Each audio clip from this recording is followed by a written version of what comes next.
Hey, GLP1 plus sides community. Before we jump into the podcast, please take the time to leave us a 5-star review on whatever audio platform you're listening to the podcast on. Share your story and how the podcast has helped you. This will help us get referred up in the audio platform so that we can reach more people that need our help, our support, and guidance from our doctors. Help us get loud and change things. Are you interested in understanding GLP-1 medications like Ozempic, wegovy, or Mounjaro? Then join us on the Plus Sides, Cracking the Obesity Code, the groundbreaking podcast helping people change their lives one episode at a time. The Plus Sides podcast is a disruptor. We're breaking down barriers, smashing stereotypes, and sharing inspiring stories that'll leave you feeling informed and empowered. Join us every week to learn from doctors who are specialists around GLP-1 medications like Ozempic, wegovy, or Mounjaro. They'll provide you with science and facts to validate these incredible stories. But that's not all. We'll also bring you the voices of the GLP-1 Mounjaro TikTok community, real people who face the challenges of obesity-related diseases and disorders and discovered the incredible plus sides of GLP-1 medications. Our episodes are filled with heartwarming stories, laughter, and moments of triumph. You'll connect with our amazing community members who are reclaiming their health and experiencing their fullest lives. Are you ready to embark on a journey of discovery and empowerment? Tune in to the Plus Sides, Cracking the Obesity Code, and together we'll change the narrative around obesity and end the stigma. Subscribe now on YouTube or your favorite podcast platform and join our incredible community. Let's celebrate the plus sides of life together because every story deserves to be heard. Every life deserves to shine, and everyone deserves access to expert knowledge and medication. The Plus Sides Podcast. You're not alone. It's not your fault. Hey everyone, before we dive in, I really want to share something personal with you. About, I want to say 8 to 10 months ago, after losing 100 pounds on GLP-1s and keeping it off for a long time, I started regaining out of nowhere, and I was terrified. But I also started having hot flashes and bouts of crying and snacky cravings and waking up at 3 a.m. unable to go back to sleep. It turns out I was in perimenopause. So I started hormone replacement therapy, which is also called HRT, through a telehealth called Winona that specializes in this. And it changed everything. And now I'm sleeping better. And my hot flashes are all but gone, thank God. And I feel like myself again. And it turns out that you can actually start perimenopause as early as 35. And well, I'm 46 and she's here. HRT has really come a long way and there's just no need to suffer anymore. So if you're like this and you're in the same boat, you can check out buywinona.com and you can use the link in our link tree to save some money. Want the fastest working GLP-1? For half the price, Ro now offers FDA-approved weight loss injections cheaper. With results you can see faster. Lose 15% of your weight with the formula from Eli Lilly that hits not one, but 2 hormones to curb hunger and nausea. Weight loss faster. Confidence higher. Price cheaper. See if you qualify at ro.co/TV. Hello, guys. Are you interested in understanding GLP-1 medications like Ozempic, wegovy, or Mounjaro? Then join us on the Plus Sides, Cracking the Obesity Code, the groundbreaking podcast helping people change their lives one episode at a time. The Plus Sides podcast is a disruptor. We're breaking down barriers, smashing stereotypes, and sharing inspiring stories that'll leave you feeling informed and empowered. Join us every week to learn from doctors who are specialists around GLP-1 medications like Ozempic, wegovy, or Mounjaro. They'll provide you with science and facts to validate these incredible stories. But that's not all. We'll also bring you the voices of the GLP-1 Mounjaro TikTok community, real people who face the challenges of obesity-related diseases and disorders and discovered the incredible plus sides of GLP-1 medications. Our episodes are filled with heartwarming stories, laughter, and moments of triumph. You'll connect with our amazing community members who are reclaiming their health and experiencing their fullest lives. Are you ready to embark on a journey of discovery and empowerment? Tune in to the Plus Sides, Cracking the Obesity Code, and together we'll change the narrative around obesity and end the stigma. Subscribe now on YouTube or your favorite podcast platform and join our incredible community. Let's celebrate the plus sides of life together because every story deserves to be heard. Every life deserves to shine, and everyone deserves access to expert knowledge and medication. The Plus Sides Podcast. You're not alone. It's not your fault.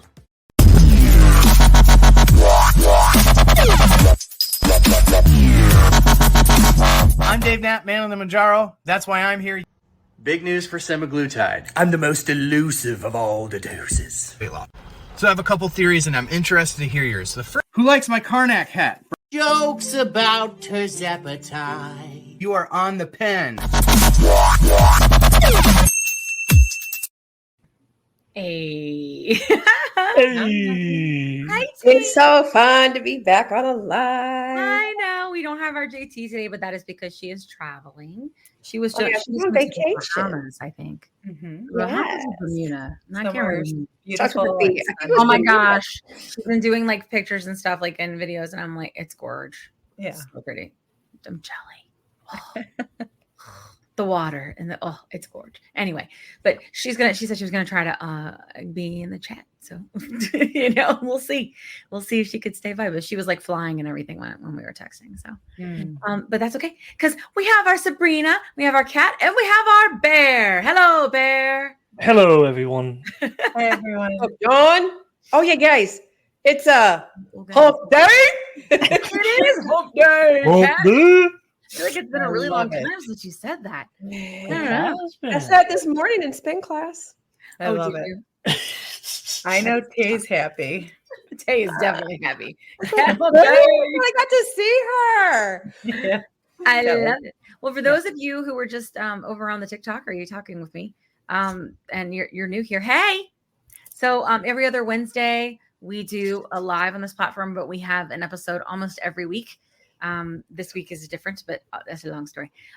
But we usually do. And we interview doctors as well as community members. Community members come on and share their very brave stories of triumph and tragedy and all the things, and very vulnerable with us so that you can have someone to relate to. And so we use that to move the heart.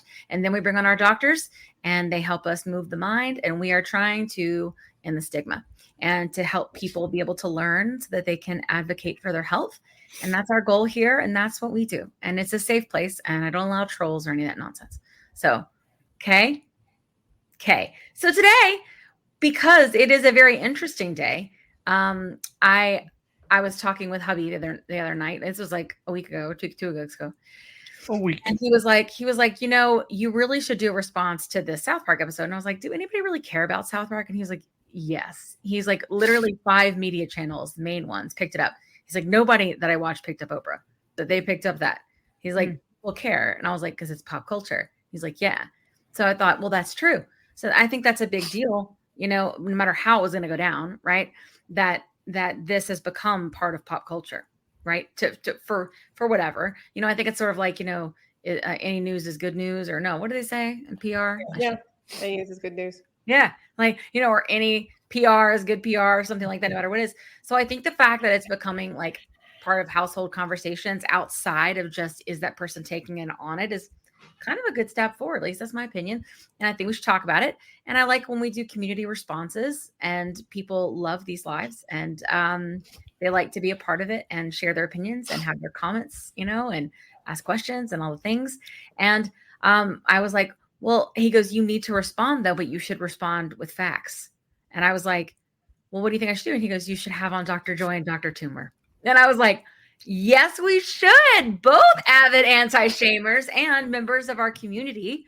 And so we invited them to come on, and we've never had doctors on the lives before. So we're so excited to have both of them with us. And we should invite them in. Producer Kat. We need an applause button. Darn it. What? We need an applause button. Oh, I thought you said that you hit the pause button. I'm like, this is alive. There's no pause. We need an applause button. No, we do need an applause button. I agree. Dr. Joy, how you doing? We're glad to have you. Glad to be here. I feel like everybody's so mellow tonight. Babe, we got one more. I'm trying to be good. It's live. Did we get Teddy? Yes, we do. Yay! Teddy joined. Oh, I'm so glad that you got the link. You were hidden in my view. So, yay, I'm so glad you're here. And this is Teddy. Teddy is a member of our community. We usually ask a few to come on, and people who were able to come on last minute were able to come on, which is amazing. And Teddy is one of them, so that we can share different perspective about how we feel about this. And you guys can tell us how you feel too. We're going to bring up clips from the show that talk about big parts, and we'll go from there. What you got, Mac? Big parts. Accuracy of this episode was so true. Oh, hot take. Yeah. South Park usually hits it. Yeah. Yeah, I agree. Yeah. I mean, let's go ahead, assistant producer John, and play the intro. Okay. Here we go.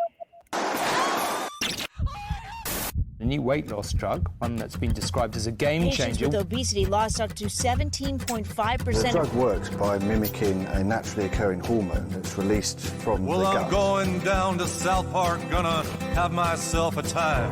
One hot topic everyone in Hollywood still seems to be talking about is Ozempic. Yeah, I'm going down to South Park, gonna leave my woes behind. Obesity is a biological condition. Are these new drugs a silver bullet for weight loss? Heading on up to South Park, gonna see if I can unwind. It'll be the most lucrative drug ever made. So come on down to South Park and meet some friends of mine. Oh, let's get into it. First, I got to tell you guys, I was waiting for it to be called the Ozempic episode or some shit, and it wasn't. It was called the. I love the name of it. I loved the name of it. I was like so prepared to be so insulted by everything and do what I do where I flip my junk, and we all love it, and I do because I feel better. John says, getting my rocks off, and I was just ready, and at the beginning, and I was like, okay, maybe this will be too awful, right? Yeah. So everybody thought it was good, huh? Yeah. I avoided it thinking it was going to be terrible. Me too. And I was so pleasantly surprised. Me too. It was so well done. I know. The title alone, though, the end of obesity implies that it's not fat people eating Twinkies that are going to be stopping Twinkies because of a diet. You know what I mean? Like, we're not going to the gym. Just that implies that there's some external force that's working. Yeah. I feel like it sent a message off the top. Like, you're here for a different conversation. I know. Like, I was not prepared. You know what I was thinking we didn't do? Because I didn't think about it. We should make sure other people that don't know you that you tell us really quick who you are and how you help people. Oh, yeah. So Dr. Joy, go, and then Dr. Tumor. How we do like that? I'm Dr. Joy Bracey. I'm a licensed therapist. I help people with self-love, inner critic healing, self-awareness. I'm an adjunct professor teaching self-awareness and mindfulness. I have lost 190 pounds using all the medical tools available to me, including tirzepatide and gastric bypass after 100 pounds of weight loss with Mounjaro. So I'm definitely all in for this. Yes. Dr. Tumor? Well, I am Dr. Catherine Toomer, and Dr. Toomer talks on TikTok. Say that fast. And, I'm a family medicine and community health physician and founder of Total Weight Care Institute, based around a program actually I created for myself to lose 100 pounds or over at this point. And now I help other people maximize their health and wellness through weight loss. And I teach other physicians to give complete and compassionate weight care, because that is so missing. Yes, it is. Even amongst the obesity. Hallelujah. Thank God. You heard what Oprah said on that show. Thank you for you, Dr. Tumor. Yes. Oprah was like, she said to that woman, she was like, can you get with the other doctors so you guys quit shaming people? Yeah. Dr. Tumor's on it. I'm just like, Oprah missed it. She didn't talk to you, Dr. Tumor. Oh, thanks. Love it. Love it. What about you, Brina? What do you think about all this? So prior to this episode, I had I'd never watched an episode of South Park, so I didn't really know what I was getting into. And I actually ended up texting Kim. I'm like, excuse my language, but I'm like, what the hell am I watching? I had no idea, I had no reference for it. So it was quite a surprise. Yeah. She was like, this is weird. I'm like, yeah, it's an adult cartoon. It's like, oh, that makes so much more sense. I was like, yeah. What about you, Kat? What do you think? Oh, I'm a fan of South Park. We watch South Park a lot. So I figured I was curious to see what they were going to do, but I had a feeling it was going to be a nice jab at medicine and insurance. And it was. Yeah. Yeah. Navigate the American medical system. Yeah. Yeah. We've got all the clips in the land. We got all the clips. What about you, Teddy? What'd you think? Yeah, I was pleasantly surprised. I had put out a video when the trailer came out, just reacting because I thought for sure that they were just going to make fun of fat people. I was dead set that that's what was going to happen. That video is my most viewed video because it was so controversial. And I thought they did a really good job. And I noticed someone commented about someone had done their research. They added, I noticed today when I rewatched, they added a like warning that said that one of the creators of South Park, Trey Parker, he uses the medication, and the sounds you hear of the injections are actually him doing it on his stomach. Oh my gosh. So he knows. So they've definitely done some of their homework. But I mean, of course, it's South Park. There's some parts that were cringy. South Park, very South Parky. Yep. Yep. But when thinking about like obesity and the way they handled that, I thought they did a really good job. Yeah. Absolutely. Let's play the next clip, dear. You got it. Assistant producer John Bear. Yeah. Okay. All right. Here we go. Ow. Ow. Ah, God. I'm just taking your blood pressure, Eric. It's too tight. Stop. Mrs. Cartman, I'm extremely worried about your son's health. His blood pressure, his cholesterol. I think it's time for some drastic measures to bring down his weight. Oh, God, here we go with this shit again. Doctor, we tried to have Eric eat right and exercise, but it just doesn't seem to work for him. Well, there might be another answer. Have you heard of semaglutides? Semaglutides? They're the active ingredient in Ozempic, a drug originally made for people with diabetes, but we've now discovered they can help obese people lose vast amounts of weight. Really? It's a whole new era of medicine. A miracle, really. Young man, how would you like to not be fat anymore?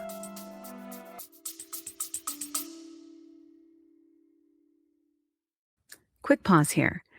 I've had moments on my GLP-1 journey where insurance changes or rising costs force me to look for a new provider. And honestly, that process can feel very overwhelming.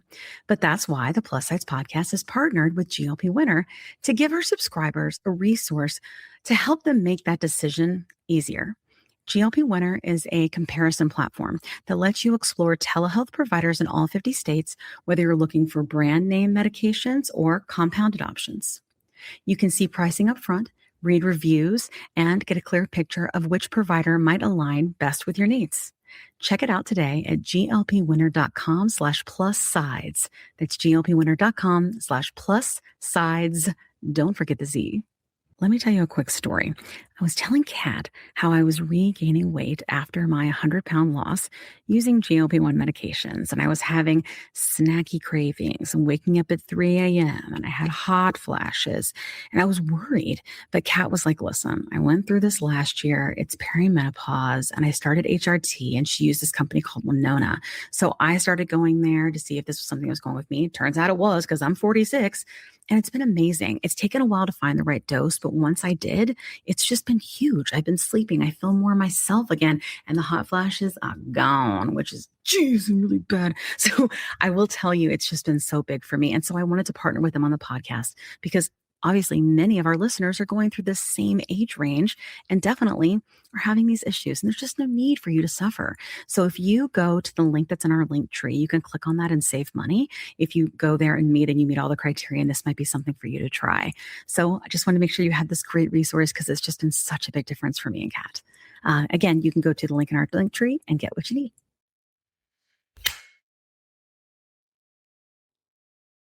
"20 seconds a week to lose 20% of your weight in a year with diet and exercise. That's the power of GLP-1s through Ro. Ro helps find the medication that's right for you, based on cost, availability, and your weight loss goals. Losing weight with GLP-1s is possible through Ro.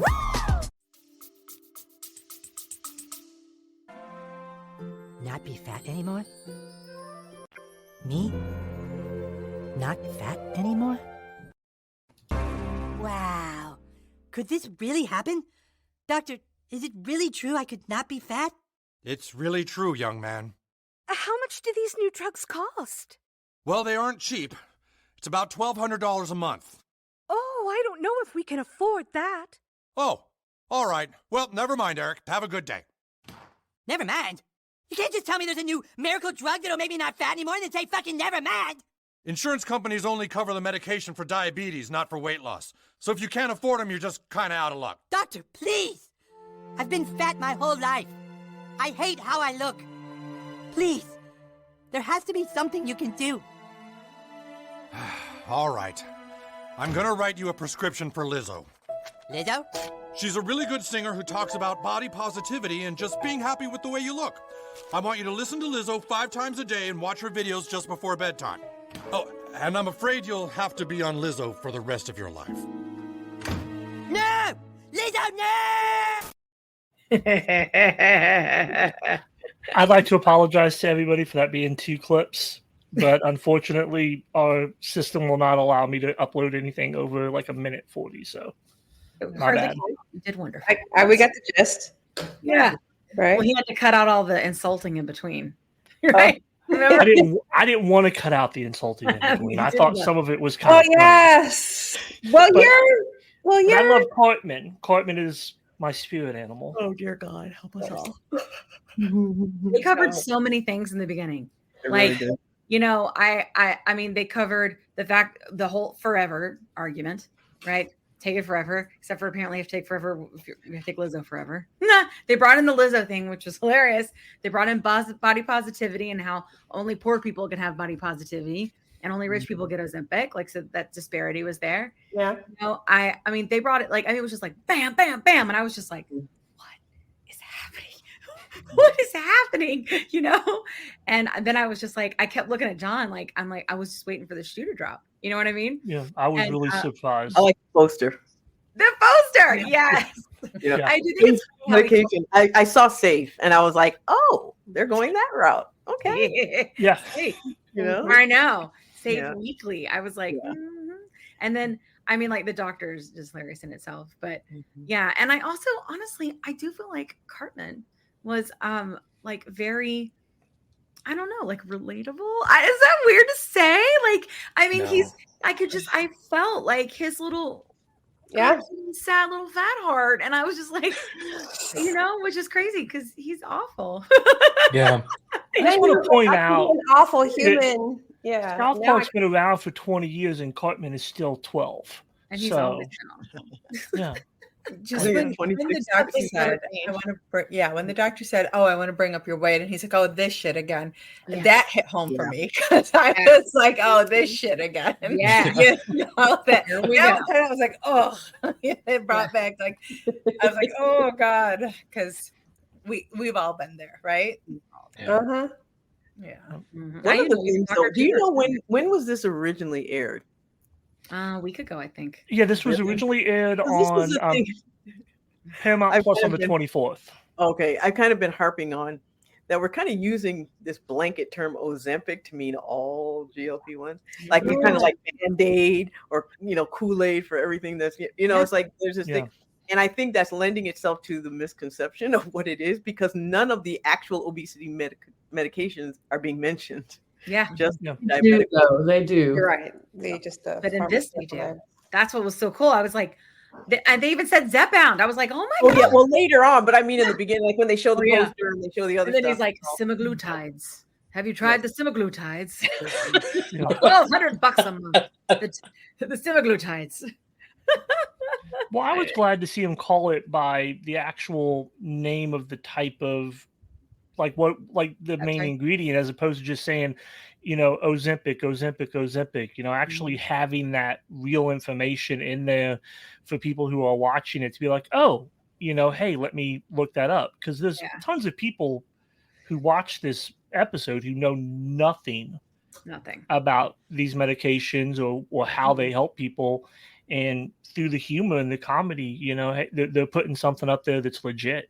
It's gonna and using it that people can look at. Yeah. Yeah. What about you, Kat? What'd you think? I was thoroughly entertained by Eric's his plot to do evil when he was slim, all the awful and evil things he would say, because They couldn't call him fat anymore. You know what? But it made me We've think all thought about it. Right. It made me think about this conversation. I don't want to be a name dropper. Remember that conversation we had with Rosie last year? Yeah. It was fat in front of everything. You fat this, you fat that. Yes. And so when anybody disagrees with her politically, they always lead with this is Rosie O'Donnell. She's been on our show. We love her. And that's exactly what it is. She was like, they always lead with you fat so-and-so, you know, and that's acceptable in our society. You know, interesting. So then, like, you don't have anything else to insult you by. Yeah. Like, what are you gonna do? What's left? That was one of my favorite things was when he says, "You're a normal person." Yeah. I was like, yes, this is what we all wanted, just normal. Yes. Just, Yes. Yeah, absolutely. Like, I just want to work normal, for God's sakes. You know, I wouldn't say I want to blend in. I'm kind of beyond that, but I just want to not be broken. Do you know what I mean? Yeah. What about you, Teddy? What do you think? Yeah, I mean, I agree with Kat. I thought that part was hilarious and definitely relatable. Going back to, I think this is the first time that Cartman has ever really been that relatable to me, probably to anyone. And I just thought, wow, like, I was shocked sitting there with my husband watching this, just like, holy cow. Yeah. I can't believe that they're actually doing it in this way. I know. I'm like floored. I'm so excited. All right. Speaking of, should we look at more stuff? Let's look at more clips. Okay. We want more clips? Yes, Okay. Assistant Producer John Bear. Yes, do that. Okay. Jer, here we John go. and Bear together. Jer. Here. Yeah, Go okay. for it, Jer. Okay, here we go. Hey, Cal! Cal, can you come talk to Eric for a minute? He's really upset. Cartman's upset? So what? He's been crying all day, and now he's just sitting on the merry-go-round all by himself.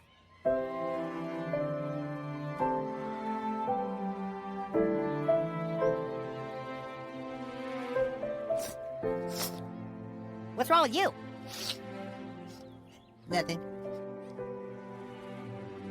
Okay, Cartman, obviously something's wrong. I'm just fat. And I'm always gonna be fat. Is this a trick?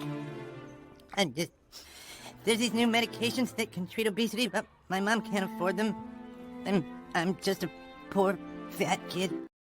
Hey, Cartman, if your doctor wants to put you on medication, your insurance will pay for it. No, the insurance won't pay for it because, they're kind of new drugs, and so the only people that can get them are people who can pay $1,200 a month, and the rest of us get this. What's this? It's a prescription for Lizzo. Rich people get Ozempic, poor people get body positivity. They can't just give medication to rich people. Well, that's what they're doing. Well, did you talk to the insurance company? Did you file a claim? Let's go down there and talk to them. See?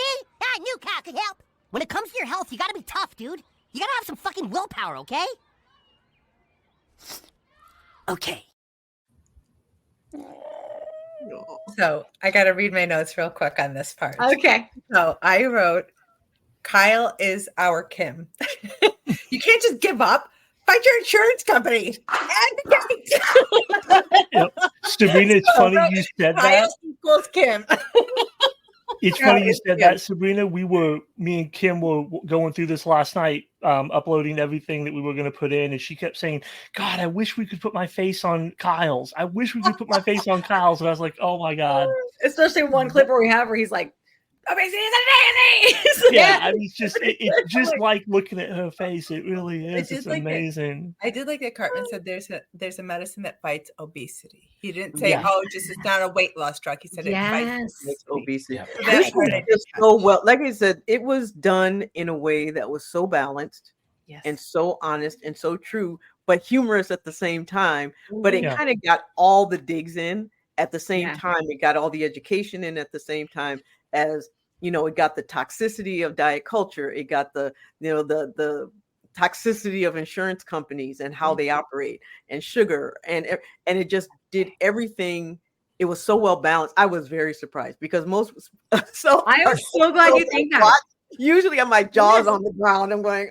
That's why I was like, I was really, as someone who's been on both sides of the spectrum, prescribing and needing and being on medication at the same time, I was like, yeah. I mean, I felt like it was actually almost bordered on advocacy a little bit. Yeah. Right. Yeah. I was like, no. I was like, I halfway through Alexandra and I went, I'm not bad at this. It's like, because even when we said that, he goes, you need to get ready, Kim. It's going to be bad. It's so I assumed because as a kid, having watched this, it was a brutal cartoon. Like nothing was off limits. So like I see the episodes coming on, I'm like, ooh, okay, yes, it needs to be responded to. Okay, I gotta prepare her because like I don't know if she's ever watched it before. We've never talked about South Park. I haven't watched South Park in years, but like what Teddy said with like Kenny. We don't have the clip. I know I wanted to do. Yeah, I know it was wonderful, but like you said, Teddy, like Cartman is so relatable. Like sitting there actually like the showing him crying, being upset, like that in your head of, oh my God, somebody's actually told me there's a cure for this. There's a way to treat me. There's a way to make me normal, but I can't have it. So I'm just reduced to this self-image now. Rich people get Ozempic. Poor people get body positivity. Mm-hmm. We can have Lizzo all the time. We don't only have to get there from. I think to that point, when I rewatched it today, I was almost in tears at that part when he's sitting on that merry-go-round or whatever it was because of what he says.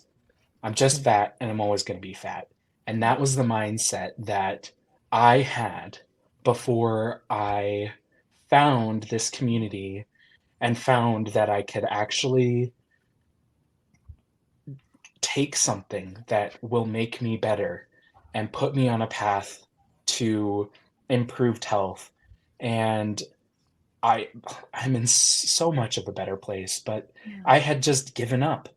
And not to push on Kim again, but Kyle. It was Kyle. Did you find it was I found Kyle/Kim on TikTok and I found Jackson in the community, and the two of you and watching your videos were what helped me reframe and say, all right, let's try something. One last thing, see if it works. And here we are. Oh, that's so great. I hear that often. Oh, I love it. But you know what? You're so happy, Teddy. I love you too. You know, from a medical standpoint, one of the things that I really did appreciate was when the doctor was talking about his health. Yes. And so it was clear he wanted to treat him because it was a health-related issue, not an aesthetic issue. And I think that is something that there's so much subtlety throughout the whole thing that if you didn't really know, it's like if you know, if you didn't know, you would have missed a lot of it. Yeah, you would just think they're making fun of things. Like, Yeah. I love it. Did everybody get to dive in on that one? I think we did, right? No, Dr. Joy did. No, Dr. Joy didn't. Yeah. Joy. Well, and I wanted to say this one because this particular clip is important. My 12-year-old, I told him what I was doing, and he's aware that I'm not a fan of South Park. I haven't watched an episode of this since it came out. Yeah. When it was like a fad at the beginning. Y'all were that's when I watched it too. Yeah. But so my son wanted to watch it with me to make sure that I understood all the context, which I thought was ridiculous at first. I was like, okay, I think I got this. But he made the really important point. He made several important points, but one of them that he wanted everyone to understand is that Kyle and Cartman hate each other. So if this is your first time tuning in, you would not know that. Yeah. They are literally frenemies who are on opposite ends of every argument, right? They are always sabotaging each other, cutting each other down. So the fact that Kyle comes in and is the partner in helping Cartman, and on this one thing he can find compassion for Cartman, is a big deal in and of itself. So I just wanted to highlight that for non-South Park watchers like me. Love it. I didn't even think about that, Joy, because it's been so long. Yeah. So I watched it back in the day then and didn't watch it anymore. My son was right. There was context that's important that I would not have caught. See? That is great. Yeah, thanks for reminding us of This that is pop context. I culture. totally forgot about that. I feel like if I had watched Simpsons though now, and I had never seen it before, I'd be like, "What the crap are these orange people?" You know what I mean? Like, you know what I'm saying? Like, I think it's good that he was with you. It's good. Yeah, it's awesome. Love it. Should we play the next one? Let's do it. Right. Come on, Jer. Okay. Yeah. Jan. You want the song immediately after, babe, or just the clip? Get on it. And you want the clip or the clip and then the song, or just the Oh clip? yeah, the clip and then the song. Yeah. Okay. All right. Hello. We want to file a claim to get my friend's weight loss drugs paid for. Oh, okay.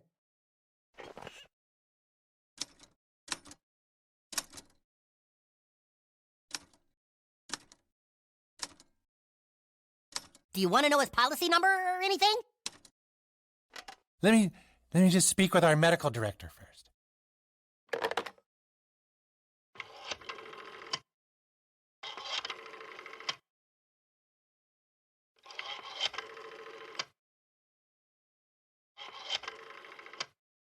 Yeah, okay.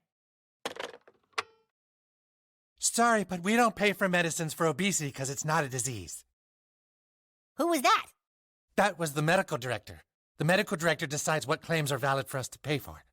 But you didn't say who the patient was or what was wrong with him. Right. The medical director's job is just to say no. Look, my friend's mom has been paying you people for years, and his doctor says his weight is a medical concern and obesity is a disease. Oprah Winfrey said so. Okay, calm down. I didn't realize I was dealing with someone who had so much determination. If you do a little more work, I think we can get your medications paid for. What, we can? Yeah, you see, the doctors and the pharmaceutical companies and the insurance companies all kind of work together. So all you have to do is navigate the American healthcare system. We're gonna navigate the American healthcare system. It's there for you and me. Just fill out these forms. We're gonna get better and we're gonna be strong and as healthy as can be. I need to send you to imaging. Let's navigate the American healthcare system. Just fill out these forms. I just filled them out the last place. It's so much fun to be getting it done. I can't sign this for insurance. His original doctor needs to sign this. We go back to the doctor to get that thing for insurance, then go back to insurance.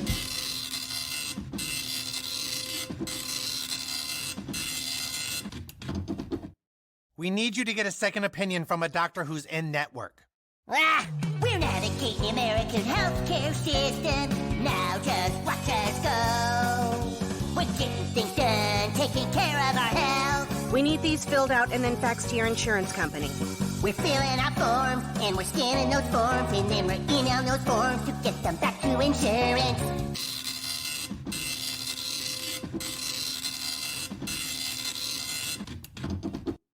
We need confirmation from a different specialist. Let's go and navigate the American healthcare system. It's the best system of them all. No, we already talked to the insurance company. They were supposed to talk to you. We go back to the doctor, we go back to the specialist who talks to the insurance company. The fax is the medical advisors on the phone in the mountain. And we're going in one place and we're coming out the other place. And we're back over here now and I was just over there. And I'm getting confused and it's getting dark. And my mind is all different colors and I think I'm lost. Hey, fellas, I think I'm lost in the American healthcare system. Fellas! Love it. I just want to point one thing out before anybody goes into anything, because my ASD mind is annoyed by it. The stream on YouTube is unavailable. Something happened. Yeah, my son said that it got banned because it showed Cartman's butt in the clip. What? Oh no. Oh no. Oh my gosh. Are you kidding me? I mean, that's what Kip said. I don't know if that's the It's fact. banned right now? Yeah, stream suspended for policy violation. What? Hey, everybody, no more butts. We're breaking the rules. Listen, I say that we are smashing down stereotypes, breaking rules, and all the things here. So I guess that's what we're doing today with butts. You know, it's funny because my kid thought that was like the funniest part. I know, like faux pas. I let my kid watch this. I don't know why. I just sort of felt like it was going to be like historical and monumental. And he did ask me what a MILF was. And I was like, you don't want to know, and don't ever repeat it. You know that just means I'm going to get that question, right? Probably. Right. Right. There he is. Yeah. Okay. That's all that means. Does everybody see us? We're here. Yep, they're here. We're back. Okay, great. Okay, we're Thank back. you for sticking with us. No more puns. Okay, cool. Samantha. Okay, cool. Let's play the next clip then. Or do we want to talk about that clip? We need to talk about I do, because there was something in there that let's start. All right, Dr. Kramer, you're in charge. Go. The only thing that got me, and this is something that did not get countered. This is the only thing that about this episode is when they said the doctors, the insurance companies, and the pharmaceutical companies work together, and that's such bullshit. I mean, yes. Bullshit. Oh yeah. Yeah, it is. We don't. Our hands are we're handcuffed just like everybody else. In fact, it's quite the opposite. We're not allowed to work because they dictate everything we can and cannot do. So even when we say a patient needs something, we're told they can't have it, whether it's medication, whether it's testing, whether it's whatever. So that was the one line that got my goat. But other than that, I love it. Falsehoods. The two things that kind of spoke to me on it when we were watching it, and even when we were watching it again, the antiquated equipment. Yes. In the room, showing like to me when I see that, it's like, well, that's how little like it matters to them that the person who's supposed to be like approving my requests or doing any like how little that matters. And I thought like the way they portrayed that was just such a it was good. I mean, subtle way that it was just cool. And then the other thing that I noticed because of my autism, and I doubt anybody else really noticed it, he was supposed to dial 6 numbers and he only dialed like 3, and it's still like no telephone ring, nothing. So I just sorry, like I said, that just the message was how like lost, how much work passed. Yeah. Except the doctor was on a yacht. Right. Yeah. The yacht saying no. Another thing that kind of where's that money? Because it's not coming to us. I can tell you. Now, if they had said it was the CEO of the insurance company, that would have been more realistic. But not. He was the doctor that works at the insurance company, right? The medical director. Yeah, but they still don't. I have a lot of friends who work at the insurance company who are the people who say yay or nay. Yeah. They are not getting paid. No. They're actually glorified. What do they call those people that make a lot of phone calls? Telemarketers. Telemarketers, essentially. Yeah. I mean, they get paid a little better, but they definitely not yacht money. Yeah, absolutely. I think we have some I friends think that little section spoke to how difficult it is for the average person to navigate this coverage, right? I think we all know because we're so deep in the TikTok thing, and we know all the things to ask and what to say and what to do and all the things. But the average person, they don't know how to do this. They're running back and forth. And the insurance just makes it as hard as possible. Well, not even just the average person. One of the number one questions I get from other physicians is, how do you get your medication approved for your medication? How do you navigate? And really, it has nothing to do with the science, has nothing to do with the treatment, nothing to do with the psychosocial part. It's all about how to navigate insurance. And so even physicians are struggling with that part. It's awful. And they just keep adding more loopholes. You know? Sorry, I'm about to go off on a tangent. But they do don't get me on a tangent on the compounded, but try not to. We'll get there. We got that. We got the tangent. The compound part. Oh my god. So many things about it. Okay, don't get hit. Well, I don't know if they're gonna like that clip though, because he takes off the robe and hey, let's just watch it. No more robe. Okay. No We can't play it because he's wearing the robe. Yeah. Like now I'm a little worried, He's wearing undies in that. Is it the backside? No, it's the he's wearing underwear. Yeah. Like it's a good clip. I'm nervous if we should play it or not. Skip it. Well, guess what? If they knock us off again, we just send another one. We just come right back. All right, you guys, don't you in the comments? We're medical cockroaches. We never die. I like to talk to you. I like it. I love There it. were there was a couple things that I thought first that was funny was obesity is a disease. Oprah Winfrey says so. Yes, that one. That's Which- where my face should be right there. Now. Oprah Winfrey, because Oprah Winfrey says, yes. Oprah Winfrey said Oprah said it. I I think love it. that this part of the episode is the most relatable to anybody beyond just us in the obesity community, because that is not just an issue that we face within our community. It's an issue that everyone faces. And I think that is so important. And that's 100%. exactly what I was hoping they to were make going to do. Jab. And to see it play out in front of my eyes was incredible. Like, this is everything we're talking about. This is what we're advocating for. And to see South Park also sort of advocating for it and making satire about it was really impressive. Totally.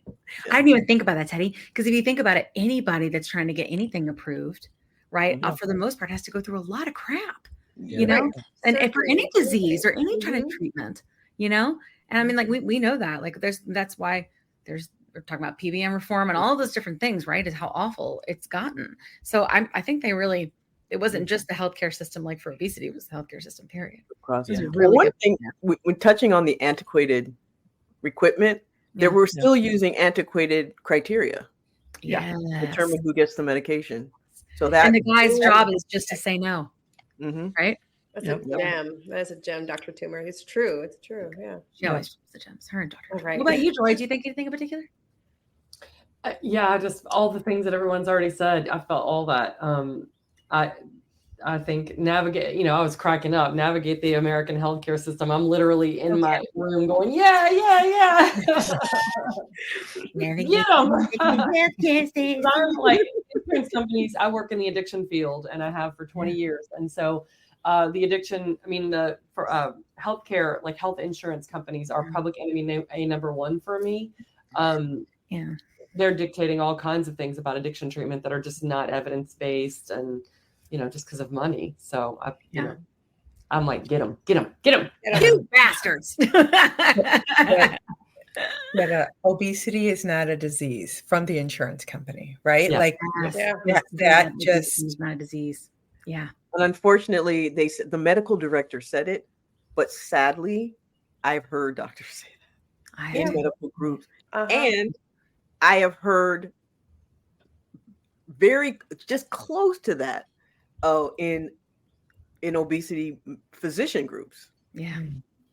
It's amazing the level of, but I very proudly, I tell my patients that they need to eat a certain way first, and then and I have them do it for 3 months. And so I always type in, so do you make your out of control hypertensive do the same before you eat them?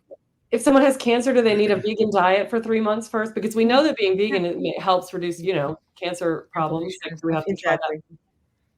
Yeah, seriously, it's just ridiculous. It's just we like to punish fat people because it's the last bastion where it's okay to make fun of people, to degrade them.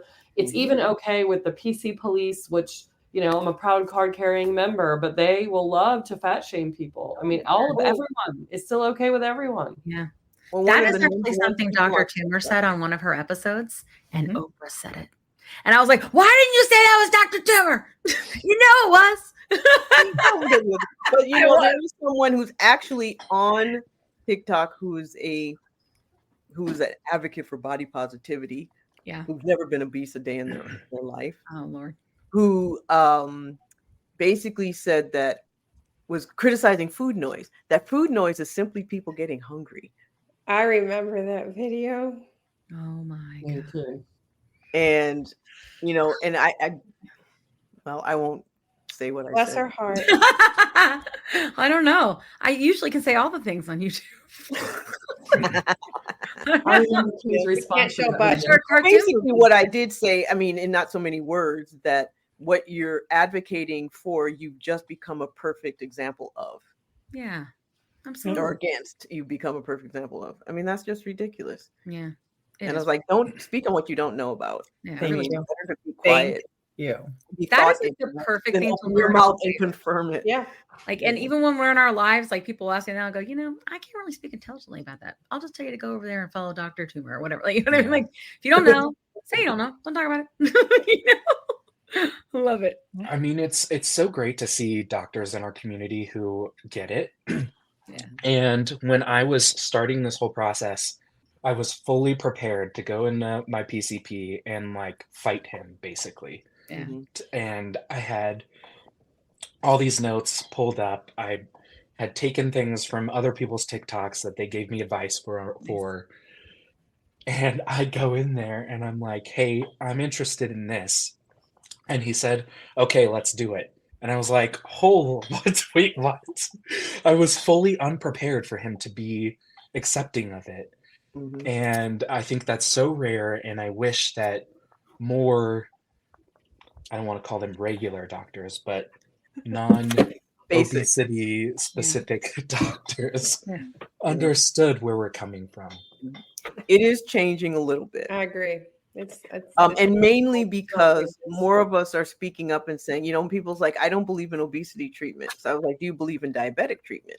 Yes. Well, so you don't wait till someone becomes diabetic for you to do something about it. And that's essentially how I get things covered. Yeah. I just call up and like, so at what point should I wait? Should I wait till they're diabetic, when their kidneys are starting to fail? Tell me. You know, just give me the criteria so I know what I should do. And usually someone comes back and says, well, they have to fail this, and this. Of course, those are non-evidence-based medications that they shouldn't be on in the first place, that are dangerous for them. So I just like, you know, I have to just go through each and every one and say they're contraindicated for whatever reason. And it's just ridiculous. But it is changing, thank goodness. Yeah. This is when you do peer-to-peer, Dr. Tumor? Is that when you get there? Yeah. Yeah, because you're not going to get a peer, right? Like you're not going to get an obesity specialist that's the peer, right? Oh no, you know, no. like, yeah, you're going to give people. Well, what's happening, and interestingly enough, and I can tell you this: many of my patients and my clients are physicians who are the ones who get those phone calls. Oh wow! And actually have been told stop approving. Stop approving GLP because they're just like, oh man, yeah, I lost 85 pounds. Yes, you deserve it. Yes. And they're just kind of, you know, not. But there's policies. They actually have policies where they're supposed to deny a certain percentage. Wow, God, that's such. Yeah, we got metrics to meet, you guys. That's how the. But I have to say though, that those physicians are advocates also. Very quiet advocates because they still represent the companies they work for, and they are quietly kind of resisting and really pushing things through and really advocating for people from the inside. And I am very proud of that. Yeah. That's awesome. Love it. Yeah. We're not all bad. Not all. Oh yeah. Not all. But we're used to being the scapegoats for all that. It's a crapshoot though. I got to tell you, like, I tell people all the time, like, try to find a specialist, like, you know, like, but I mean, there are still some doctors out there that they are specialists, but they aren't necessarily board certified as specialists. So if you go and you look on like the Obesity Coalition, I don't think if you're not board certified, I don't think you're listed there. So then you just have to like try to find it in your insurance, you know, but I tell people all the time, like, try that, like go to an endocrinologist, because I wish that's how I had started. I feel like I would have probably known a lot more and, you know, known to ask more and like said, check my A1C before we start this medicine and all this different stuff. But like, I didn't know. Well, actually, fasting glucose was fine until you and I met, you know? I refuse to be board certified in obesity medicine. That's what I'm saying. Like, what he's doing doctors is that know more. Making other doctors act as if they don't have to pay attention because there are those specialists out there. And I think that it's and the other is not everyone who needs these medications is obese. Yeah. That's right. We've talked not about it. You're right. And so I'm not South Park. So I just out of, you know, and so there are experts out there that are not board certified in obesity medicine. When I trained 30 years ago, there was no such thing. Right. We learned it as family medicine physicians. We didn't Isn't have it like 10 years ago or how long ago? I mean, you could only be a specialist how long ago? 10, 20 years or something like that? Yeah, it hasn't been out that long. Yeah, no. It hasn't. So yeah, but there are doctors that know about it. Yeah, but I think that a lot of people are going into obesity medicine because it's lucrative, not because it's Yes, agreed, for sure. So anyway, I'm off my. I'm okay with both. Like I'm okay with like doctors making money. I just want them to take good care of us. That's fine, You know? as long as you're also compassionate at the same time. Absolutely. I mean, what I do, but I'm. As long as you buy into the science, like if you don't, then don't do this. You know. Yeah. Don't. Yeah. But it's not even the science. It's the psychosocial part that gets me. We all learned the science. We haven't learned how it's applied, but we've all learned the science. But it's the psychosocial part. I mean, we've all learned biopsychosocial in med school. At least we should have. And so everyone seems to focus on the biology and not the psychosocial. But that's where the damage is done. Yeah. If it's not done properly. And I agree. Yeah. So love it. Joy, you got anything to say, or are you good? All right. No, listen, I can tell you now, interrupt me. I'm from a large family. We keep talking till someone tells you the whole time. I'm like, Dr. Tumor. I'll go, it's taking enough of your time. She's like, all right, I got it. Love it. Okay, let's play the next clip.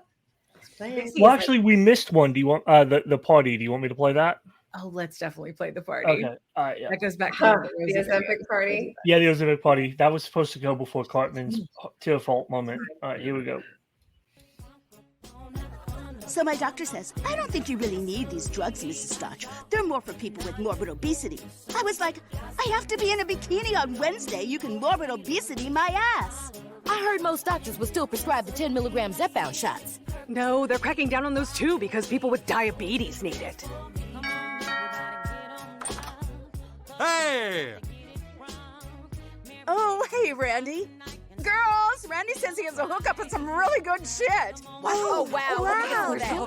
Welcome to the club, Randy. Which drugs are you on? Oh, I'm on whatever. I brought a little appetizer for everybody. Everyone, we have a little surprise for you all.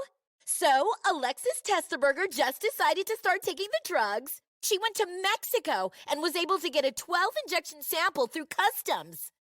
Party time, guys! No, How much can you get? Oh, wow. Look at that. I'm all out. Here you go, Rand. Oh my God. Did it stop? Yeah, he stopped. Oh, I thought. Oh yeah, we didn't do the one with him giving the shot. Yeah. I mean, what was? Yeah. I love the fact that this it's because I haven't heard about parties with moms, but Rosie said there's parties in Hollywood, right? Yeah. Well, they Rosie said they do Ozempic parties in Hollywood. They said Mindy Kaling had shot parties. Yeah. I still don't understand why. I guess it's this because they're just rich. And who's got the Ozempic? Celebrities are so weird. Wait, can we have shot parties? Is that a thing? Can we just get online? That's right. Literally, this clip made me think, wait, I can go to Mexico and get 12 shots? Like, what? That is true, though. And I can tell you that's not true. I just came from Mexico, and they've gotten hip to it. They know. Oh, so they got hip to it. Oh, damn. It's like $700, $800 before you could get it, Or they know. Go to the airports. Yeah, or unless maybe if you go in without an American accent, you might get a different price. But I walked in there, they saw me coming from a mile away. You're like, damn. I was able to get my prescription filled at a Costco in Anaheim where it was unavailable here for months. Wow. Wow. So when you travel, give it a shot. Yeah, you never know. You never know. Give it a shot. Yeah. No pun intended. I loved the part, which wasn't in the clip we showed, but where Cry Little Sister is playing after he took the shot, which for some reason I just love that song. I just love that song, and I'm like, all right, I'm gonna have to start playing that every time I have a shot day. I love it. I also love you think about it. You remember when it was Chelsea? I can't remember her name. Chelsea something lately, something like that. Remember she was my doctor gave me the semaglutides, and I didn't know that I was taking Ozempic. Right? That's the same with the dad, right? He thought he was doing hard drugs, right? Yeah. So know what you're taking, people. Right. It was important. It was those are very important things that happen that we see in the TikTokery, Yeah. That people are like, I didn't know that's what I was taking, or I don't know where I'm getting it from. that kind of stuff. This dog is clingy tonight. I can't. She is so funny. She's like, Mama, like right in your face. Like, right up in my face. Oh, she's so cute though. She is. You guys gotta see the puppy. She didn't get Aw. to take a nap with me today, so that's the problem. Is that what it is? Yeah, we normally take our morning nap, and I was busy today, so. Okay. Anyway, next clip. Next clip. All right. Thank you, producer there. You're Jared. very welcome. Jared. All right, that should be good. Kill the switch. Okay, Kenny, bring over the injector.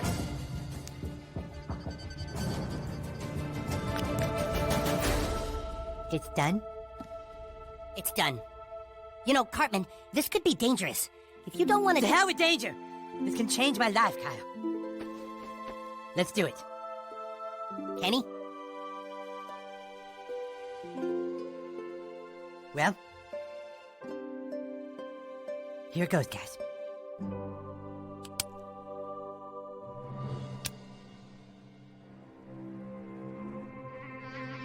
Cartman? Do you feel anything? I think so. Get me some Cocoa Puffs. What? I need to make a cereal bomb. Get me Cocoa Puffs, Captain Crunch, and a bucket of KFC. Hurry! Clark.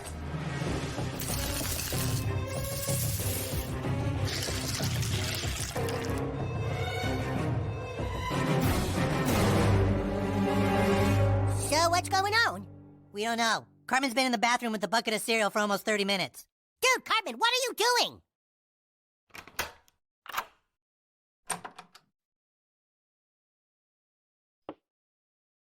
Look at this. Look at what? There's 2 chicken thighs in there. So? So? Do you know the last time I couldn't finish a cereal bomb? I think these drugs totally work. They do! My favorite thing in the world is eating a cereal bomb and taking a shit at the same time to make more room. But I got to the last 2 thighs at the bottom and I was like, wait a minute, I think I'm full. I've never known that feeling before in my life, you guys. But I'm full.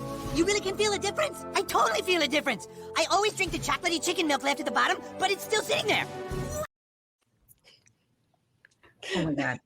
The pooping. I was like dead. I'm totally full. Everything was secured and then poop and then eat more. Like I was like, totally full. There's 2 chicken thighs left. Oh my God. I love it. Chocolatey It did bother me a little bit though that he immediately took his medicine. I feel like I'm on TikTok. He took a shot and then all of a sudden, like he was full. Like it takes longer than that. I don't care who you are. Like, you know what I mean? Like this placebo, you know? That's like, that part bothered me. I'm like, do you have any idea how many times in my lives I get questions about when am I going to feel something? When am I going to see something? When am I gonna, because they don't know, because they don't understand. Because they Or still what I think- get is, I only lost 10 pounds last month. I think I need to go up on my dose. No. Like, what are you expecting? Yeah. That's the thing. Like, because I think that, and I always say like treatments before like phentermine and stuff to it's not addressing the dysfunction. Like you tell us, right? Like it's actually addressing a symptom. Right. And some people, when they take phentermine, drop weight like crazy because they're starving themselves. You know what I'm saying? And that's the thing. I think that they expect it's going to be like that, or they see people who are like hyper responders, and those are the ones that the news puts on. Right. And they're like, oh, that must be what I would do. And if that isn't in me, then something's wrong with me. Right. So I kind of don't like that because I get that comment all the time on All TikTok. the time. But I mean, I'm a hyper responder and didn't know it. yeah, I know. I remember. Yeah. Yeah. But I was put on it for my heart and dropped like 35 pounds like that. And so much so that I got scared. I had been prescribing these medications for 10 years and it still scared me. Yeah. And I don't see how people can adjust psychologically to that. Yeah. That's Right. a lot. To that rapid change in your appearance, that rapid change in everything is just, I don't to know. me, I mean, it was very psychologically jarring. Absolutely. Yeah, I'm a hyper responder. And it is very jarring to me to see myself in the mirror. I'm happy about it. But then it's also difficult for me to relate to a lot of people within the community because they aren't. And I'm like, yeah, this is so great. This is awesome. And my mom's not a hyper responder. She just started the medications 3 weeks ago, or 3-4 weeks ago. Yeah. And so I'm like trying to encourage people. But yeah, it's tough. Yeah. And sometimes, and I tell, and I can tell you this too, because part of the reason why I was a hyper responder was because I was so dysregulated. Yeah. So the correction really made a difference. Yeah. But I have a question for you, Teddy, though. How long did it take you, maybe you haven't gotten to that point, how long did it take you before you could go clothes shopping and just be okay? Still not, yeah. Nope. So my mom came over this weekend. She's like, you need to get rid of clothes. And I'm like, nope. No, it's hard. Can't do it. I can't do it. I have bought a few things. This jacket, for one. Looks good. It's still a little too. It's still a little too small, but I did that on purpose so I can. What's the opposite of grow into it? Downsize. That's what I call it. Into it.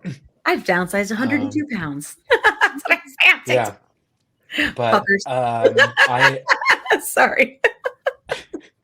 I made a promise to my mom that at the end of the summer, I will start getting rid of clothes. Yeah. Oh, I got rid of yeah. It's hard, but that's the mentality of the last time I did this. It didn't last for very long. It's very hard. You're right. It's very hard to get rid of. This is different because we've never had the cause of our weight gain treated. Absolutely.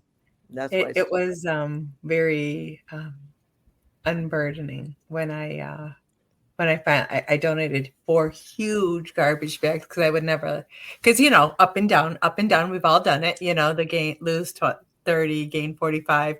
I did that 10 times in my life, so I had all sizes for all seasons, and I finally just let them all go, and I can't even articulate the release of it. It was a lot more than just closet space. Yeah. I will not get rid of any of my Prince tees, shirts, or sweatshirts. Sweatshirt right here. But that's oversized as in, Kat. It's cool. It is. But I really did. I only went down 2 or 3 sizes really. So I still wear.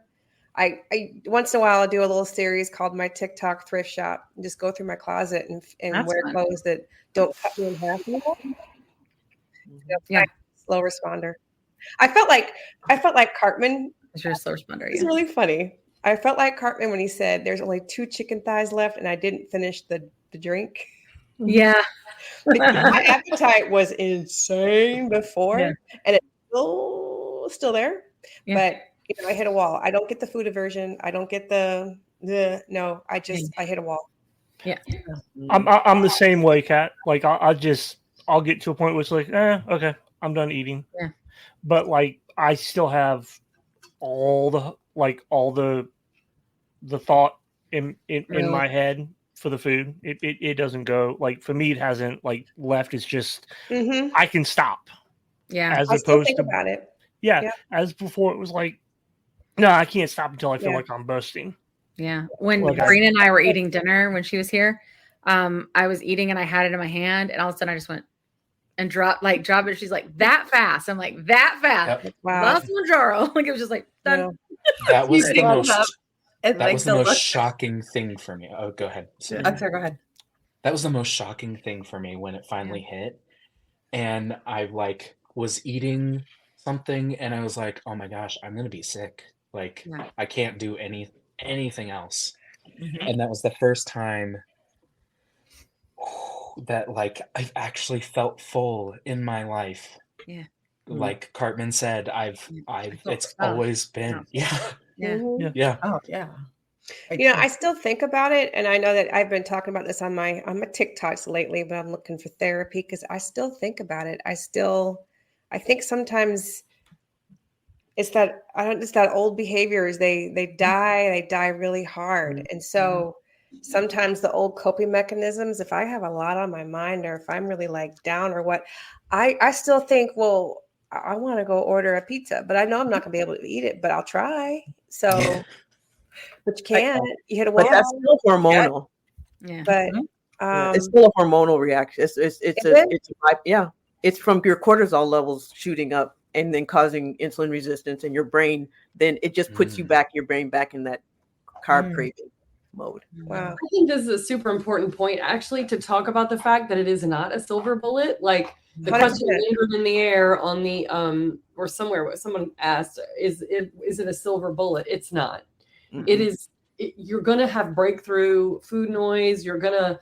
It's gonna ebb and flow, because obviously your first couple of days after the shot are one thing, the couple of days leading up to eating shot. So this is a management tool for a lifetime. This is not gonna fix it. And when it starts, it will lose a bit of effectiveness over time. Also, Kat, that's one thing. If maybe you noticed, I know for me, after about 11 months or so, it just didn't have the same effect. So when I took a few months off to have gastric bypass and came back on, I'm like I'm not going to titrate up. Like I'm trying to conserve, because I know that you can kind of wear it out. Like it's not going to be perfect. Yeah, I think that's a really good point. And I think also too is like there's a lot of mental stuff we talk about a lot to do, because I do remember the first time I would like feel hungry, and I had to learn that hunger is not a bad thing. Right. But when you are insatiable the majority of your life, and then you aren't, and then you are, because you have a week like that for cortisol reasons or whatever it may be, right? Hormones, period, whatever it is, right? If something happens and you have one of those, I don't know about you guys, but I panicked. I was like, my stomach just growled, and I think I'm going to gain my weight back. It was the first thing I thought. That's it. It's been great. Here we go. Back where we were again, what am I going to do now? Like all of those things. And we get all of those like anxieties and fears when people come into our lives. And that's why it's so important that we do the lives. It really is, because they need to hear it from us. The people who are feeling it and who have learned what it actually is. And that hunger's not a bad thing. That it's this mental challenge, and lean on your community and talk to your doctor. They need to hear that reassurance, right? That's why we do it, And I think, like I had somebody say, you guys shouldn't be giving medical advice. And I'm sure there are some people that do. I don't, I'm sure there are some people do, but you know what? It would be, they were like, you should just talk with their doctor. It would be great. That would be great. But there are less than 5,000 obesity specialists. And most of the doctors don't know shit. Like, honestly, they don't, because they're general doctors. They don't have specialties. Just like I wouldn't go to, that's the thing is Dr. Trimmer's like, she's not board certified, but she has type 2 diabetes. She has had obesity, and she's been treating this forever. Like this is something she knows about. But the problem is there's not a book that says Dr. Trimmer knows these things, right? So people go in there, you have to tell them where to go because they don't know. And then they end up with a GP, and the GP is like, I don't think you need this for a long period of time. Do this for 90 days, like whatever. And just stuff like that is just straight trash. And they get this all the time. They get this all the time. And people need to be able to come to us. And I would love if I didn't feel called to be able to like help people that are like me. That'd be great. I don't know. I would be great. But you know what I'm saying? Like, but I do. And it's necessary. That's what people don't get. It's necessary. And that's why we have tons of backup accounts, because all of us feel like we just want people to know, And so when we see videos or movies or whatever, like this episode, like, it's like, holy shit, are things actually changing? Like, you know what I mean? Yeah. And I think that's what it was for me, the entire episode. Oh my God. I think it really legitimizes it. When South Park did this, I was like, yeah. And then the whole jab at the American medical healthcare system, like it legitimized it all. Yeah. And when South Park does it, it's real. It's real. Yeah. All we needed was Oprah to go, obesity is a disease. Yeah. Although I have to say, and I'm, to her credit, she knew better, she did better. Yes. But because of her stature, she's also contributed quite a bit to the toxicity that has happened in this. Absolutely. And I do think she knows that. And she did say that. Yeah, she did. And that's what I said. Once she knew better, she did better. Yeah. And I think that's the difference though, right? Weight Watchers knew better a long time ago. Oh yeah. Yeah. Well, because Weight Watchers makes money off of people gaining their weight back. Right. They make money off people coming back over and over, because this is what happens. They're convinced. We've been convinced that it's a product or a process that helps us lose weight, but it's our fault when we gain it back. So we keep going back to the same process over and paying for that same process over and over and over because it worked before. Yeah, because and it was the only. My thing is, if it didn't work permanently, it didn't work. Absolutely, didn't work. And so we're learning that now. I mean, but even still, with the internalization of a lot of the shame and blame, It's really hard to convince people sometimes. It really is. And It's they, I hear their language, and it's just still, well, I did, and I didn't, and I did. It's a lot. True. It's so much to unwind. It really is. And that's why like things that Dr. Joy does, I think like are so helpful, you know, they're so important. And and I see when she's called, and I see when she says these things, and I see the moments at people's faces, you know, I have them, you know, it's like it's a big deal to hear somebody say that it's okay. And it's a big thing. And like, there are a lot of people out there that are still really stuck on this whole accountability thing. You are fat, therefore you need to have some accountability, right? You put the food in your mouth, you need to have some accountability. There are people I just watched an interview where a guy was literally saying that. He's like, I think we should just put people on these things for 90 days. And I'm like, who the fuck are you? Like, zip it, you know, like, no, you know, but just stuff like that. And I think that it's so important to understand this is like an emotional journey just as much as it is a physical journey. You know, absolutely. It really, really is. And absolutely. People don't know it. And I think there's like a really big gap there. Dr. Joy. A lot of people don't want to hear it. I know. I mean, I've made peace with the fact that I'm never going to be a blow up sensation on TikTok because I haven't. Super excited. And that's because I think people don't want to deal with the stuff that I talk about a lot. Yeah. So I think they hear it and they're like, nip, nip, nip, nip. You know, because that's how I was. Yeah, you know, I was like that. Yeah. My mom talked about self-love the whole time I was growing up. Like that would be something she would throw around a lot. So I thought, yeah, I got that covered. Check. And with the weight loss, I thought that, you know, it's like, you just don't want to deal with those shadow parts. We just don't want to go there. And if I could tell the listening audience one single thing about this, I would say, if you can learn to accept the fact that you are a flawed human, that is the human experience, is to come here and mess up and say the wrong things and do the wrong things and learn from it, and not think of those as bad things. Like, the time that you opted to, okay, I'll speak for myself. The time that I opted to sit in my office and eat 3 Little Debbie cakes instead of allowing myself to feel my feelings, was that a great choice? No. But do I also have a metabolic disorder? Yeah, it's complicated. And I did the best that I could with the tools that I had at the time. And I was in survival mode. And I forgive myself for being a human. So if we can let go of the shame put ourselves in, just about being people, like we're just expecting perfection, which is ridiculous. And we all know it on a cognitive level, but we think somehow we're the exception to this rule. And that I know everyone is human and we're not perfect, but I should be perfect. Right. Yeah. So true. And it's counterproductive. To a different standard. Yeah. So true. So if you can accept that about yourself, that you're flawed and imperfect and that this is all just an experiment, we're doing the best we can, then you can let go of the shame around all of that. And then you're free to go there. Like, be like, why do I think this? Why do I do that? Oh, that was an interesting choice. Man, not bad. You know, like once you're free to explore yourself, faults and all, you can really get to the bottom of some stuff. Yeah. Absolutely. And it's really hard to convince people that that's one of the biggest pillars of weight loss. Absolutely. Because the hormonal environment in which you take in food changes what happens to that food. And if you're self-criticizing, you're bullying yourself. And we all know what happens when you get bullied. Well, we bully ourselves. It's no different. Our body responds in the exact same way. So just by telling ourselves something negative, eating food, it is more likely to become fat than it is fuel. Yes. Ooh, grab that clip. Knew it was coming. Both of you. Take it on the road. Okay, next clip.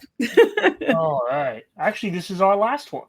Oh, well, then I have one to share. Like, I forgot that. Here we go.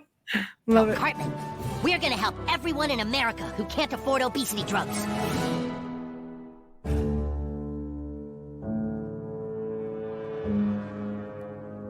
All of us in the sugar business have a big problem. We designed our cereals so that people would always crave more and more. But now obesity drugs are making people less cuckoo for Cocoa Puffs. Ain't that right, Sonny? We're talking a 60% hit to the business. These obesity drugs are an attack on all of us. Even you, Captain Crunch.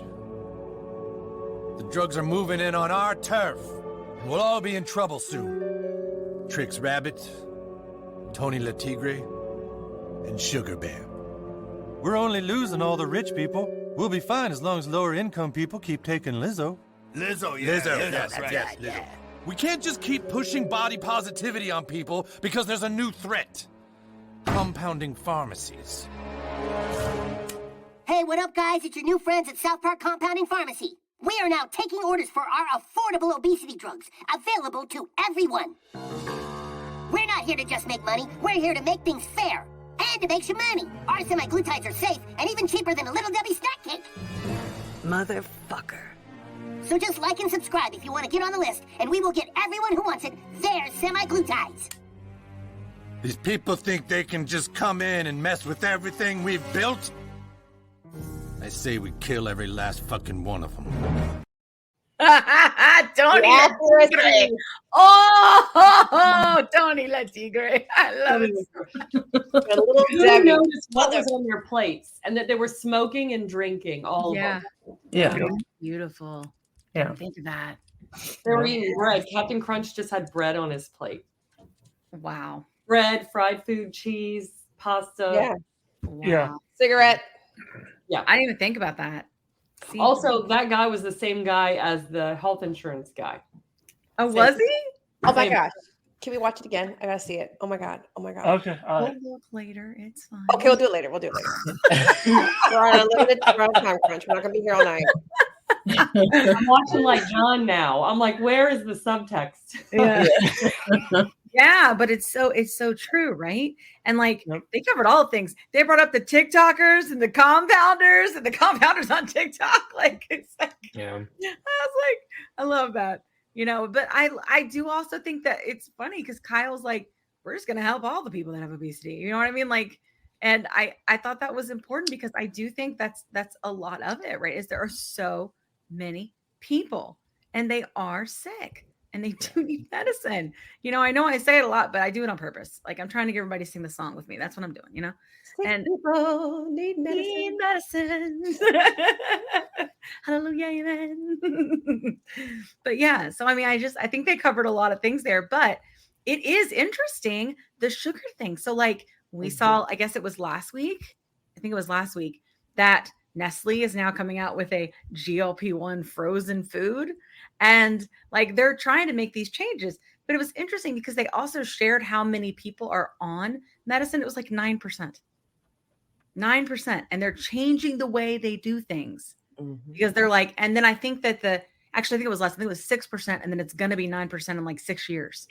9% of America in 6 years? How is it going to take that long? You know what I mean? For us to get treatment. It won't. I mean, if they can make the medicine so that enough of us can get it. Yeah. And they're studying it for addiction. Everyone's going to be on this medicine for one reason or another. Even without weight loss, it reduces the incidence of cardiac events. Like everyone is going to be on this medicine for one reason. I mean, I don't know how my cardiologist was so forward, because I was put on that because I have congestive heart failure from pregnancy. And as he put me on a GLP-1 to prevent deterioration. And I didn't even, I knew about the afterload effect of it already, but I didn't even think to use it in that way. So when you said it, I was like, oh, that makes sense. Yeah. And I'm just glad to see that that Medicare patients can now get it. If they have. Yeah. Me too. Medicaid could if you were, over 13, but that state, each state is different. Yeah, but, each state's different. Yeah. Yeah. I think it's interesting that you say that because I remember when you told us that in season 1 of the podcast, and I met Doctors Simi Lee, I guess maybe like 6 months ago or so, and she's a cardiologist, and she goes, cardiologists have been using these for years. Oh, yeah. And I was like, really? Because if people tell me they can't find an obesity specialist or they can't find an endocrinologist, I'm going to go to a cardiologist. Yeah. Well, you know what I mean? I find that interesting that they've known about it for years because my hypertension, high blood pressure, everything, cholesterol, which has really come down and become more manageable with the Mounjaro, but like it was never ever brought up to me in any way as a way to help manage it. It was always, oh, let's just put you on this drug. Let's just put you on this pill to swallow. I think. Well, So, it's because it wasn't. We knew. Yeah, we were still because I was using Victoza to help manage people's weight before Saxenda came out, and now I keep saying we before things were evidence based, they were off label, and so even now, like with women who are perimenopausal, their weight gain is classically metabolic. It's classically cortisol related. And if we know that, GLP block the effects of cortisol, why are we waiting until someone has a disease before we stop it? Yes. And so if we use BMI as a criteria, they're never going to be eligible. If we use, hemoglobin A1C, they'll never be, but they're going to suffer all the consequences of heart disease, brain fog, night sweats, all the rest of the things that happen when we can just stop it. And those people who understand do that. And I do that. And I'm like, sue me, but nobody's going to sue me for helping them. Yeah. Better. But I mean, no, that's not a good, don't sue me. But doctors can't say those things. But I think that what people need to realize is they can hold their physicians accountable and ask them why. Just as much as physicians can shame us, we can also shame them. Why don't you know about XYZ? Yeah. And you can call before you go to a physician and ask, get questions or look them up or whatever. And physicians who are really, really dedicated to this will have it somewhere. You'll see it. Yeah. They'll let you know that's what they're about. Yeah. And so. Yeah, because there's a lot of stuff. I mean, there's a lot of doctors like, you're going to ask me for Ozempic, are you? You know what I mean? Like we get that all the time, or, we're going to Mounjaro, are you know what I mean? Like that's there. I would say like, it feels like there's more of those. And maybe it's just because we're on TikTok, we're like this echo chamber, but it does feel like there's more of those than ones that are actually like, let's talk about it. Do you know what I mean? Yeah. I don't know. I do like when I'll see a doctor every now and then go, how do I talk to you about your weight? Like, what do I do? I do like when I see doctors being vulnerable and asking us, doesn't happen very often. I think almost, if anything, I feel like they'll say they don't want to get involved in it. They don't want to deal with the PA, but they don't say that. They'll give you some bullshit answer. Like that's for diabetics, right? That's just not true. That's just not true. Yeah. And even if so, like I've been telling you, just different ends of the continuum. Yes. Insulin resistance. Actually, this is pre-diabetes, and this is diabetes, and they all get treated in the same way. Yeah, because it's the same thing. Yeah. Because otherwise, like we say, if you take Tylenol when you don't have a headache, what happens? Nothing. Same thing with these meds. They don't do anything if you don't have a metabolic issue. Yeah, I love it. And that's why we say that too, right? And that's one thing back to the skinny moms, they were wanting their abs, wearing their short shirts. At the same time, like I was watching that, but I was thinking, because I learned with you and lots of other doctors that have come on, right? That were like, no, like just that it could just be that your 100 pounds is to their 20, right? Like it's, it's the same. Like you can have a metabolic disorder at like a lower scale, if you will, right? Like it's just different. They're not in this bigger body. And then like even Dr. Ali came on our show recently and she said like, there are people that are walking around and they have obesity because it's primarily genetic, right? Like, of course, like we have environmental factors and all those things that make things worse, right? But that will never qualify with a BMI for these medicines. So I feel like we have to quit looking at people, even if they're wearing tube tops and abs, and thinking that we know if they're worthy of medication or not.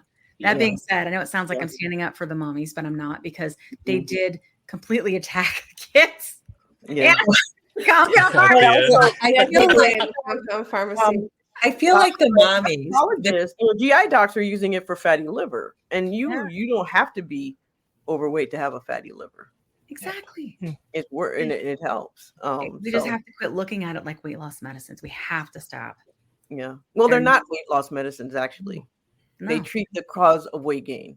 And if you consider that obesity by any other name is chronic metabolic adiposity. Yeah. That's what it is. Yeah. And if you call it that, then it makes sense that the medications work for it. Yeah. And just out of curiosity, Dr. Tuma, because I don't know, in layman terms, what's that diagnosis? Of what? What Chronic you just, metabolic- metabolic adiposity. So chronic means it's ongoing, it's going forever. Metabolic means it's it's on a cellular level, and adiposity means fat. Okay. This means having fat. Yeah. So basically what it is chronic metabolic fat production. Okay. Yeah. Cool. Thank you. So I have Really quick, I wanted to touch on the crop top women.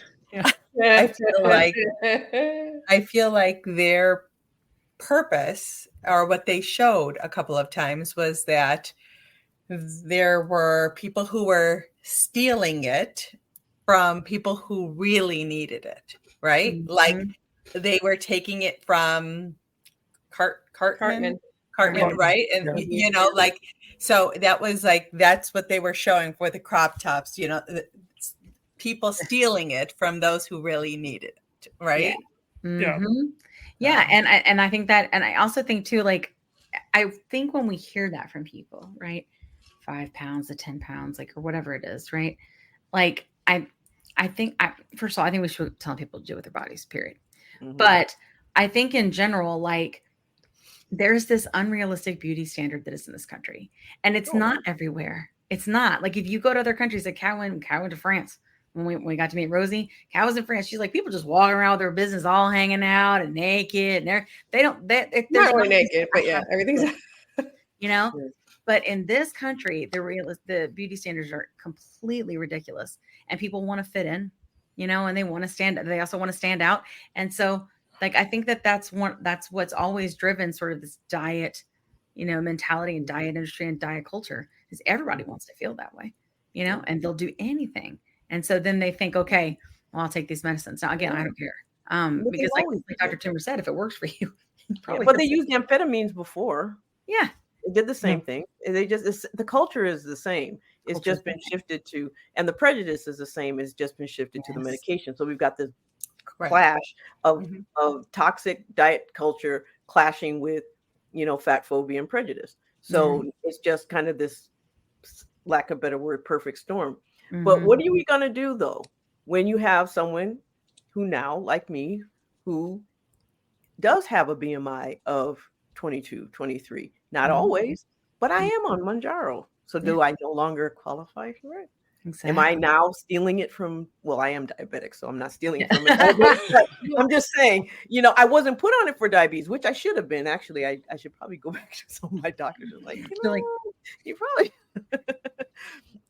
but you know, really, it's like, so when are we going to know if someone is, you know, born again thin or not? Yeah, absolutely. Well, we don't know people's metabolic dysfunction. We don't know their food noise. We don't know their health. Like, we don't know what they've gone through, what they've got in their DNA, and like what genetically what they're fighting. So I think the whole fighting, stealing from those who, we don't know what these people need, you know? Yeah. And it's just like Joy was saying too, like the cardio, the addiction, like everybody's going to be on it for something, you know?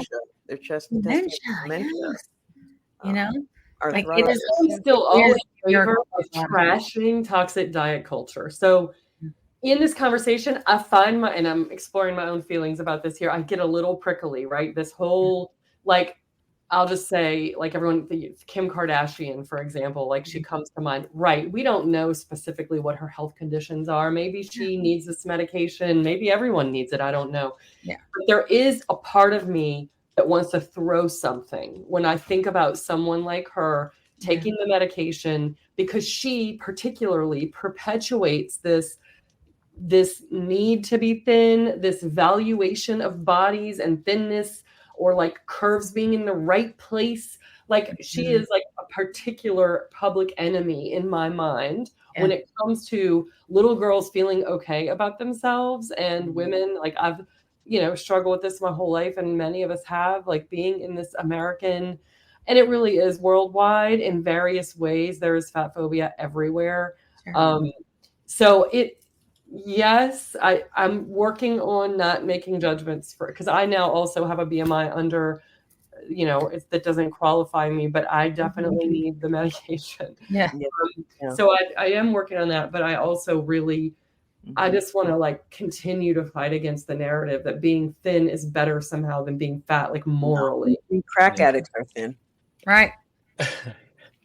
I do have a few things to say about that, because I think the episode, one thing I took away is that we are fighting things from, in my mind, way too many sides. Mhm. We're fighting the pharmaceutical companies. Mhm. We're fighting the insurance companies. We're fighting those who are, perpetuating this ignorant, perpetuating this idea of thinness and perfection. We're fighting within our community. We're fighting the body positivity movement and people who don't understand why we would want to change our bodies and be healthier. We are fighting from so many different sides. Mhm.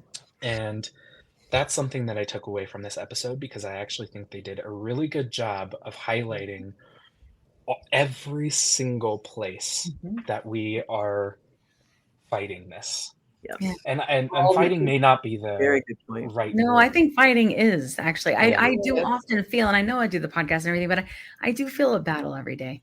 I Yeah. really do, and there are times where I'm very tired and I just want to quit. But then one of my friends gets hurt and then I light right back up, Yep. And we've all been part of this. We've all been indoctrinated in some way. And so even as we lose weight, it is very, very difficult, not to say, I look so much better. I like myself better. I like the way I look in these. Ooh, look at the way my jeans fit now. It's hard. It's really hard because, we've just been told, the smaller you are, the better looking you are. And so even as, for those of us who know better, and who even prefer to be a little bit heavier above, what, is considered an absolute normal. And I know some people hate to hear me say this, but I constantly try to gain weight. If I didn't have to be on a GLP-1, I would probably cut way down just so I could eat more, because I love food and I hate not being able to eat. And your Oreos. But I am truly a diabetic, and the only way I can stay controlled is, with the medication. But it's like there's some people who actually like the way they look when they're thin, and there's other people who don't. And but it's really difficult. There's no one who's immune to it. Mm-mm. No one. No, it's been a big deal for me, like becoming, I don't know how to describe it, like less plus size, like being like, I don't want to not be plus size. Yeah. Because I never have that. And do you fear losing your credibility? Yeah, I think I fear not recognizing myself. I figure losing a piece of like what I have. That is I have identified. Yeah.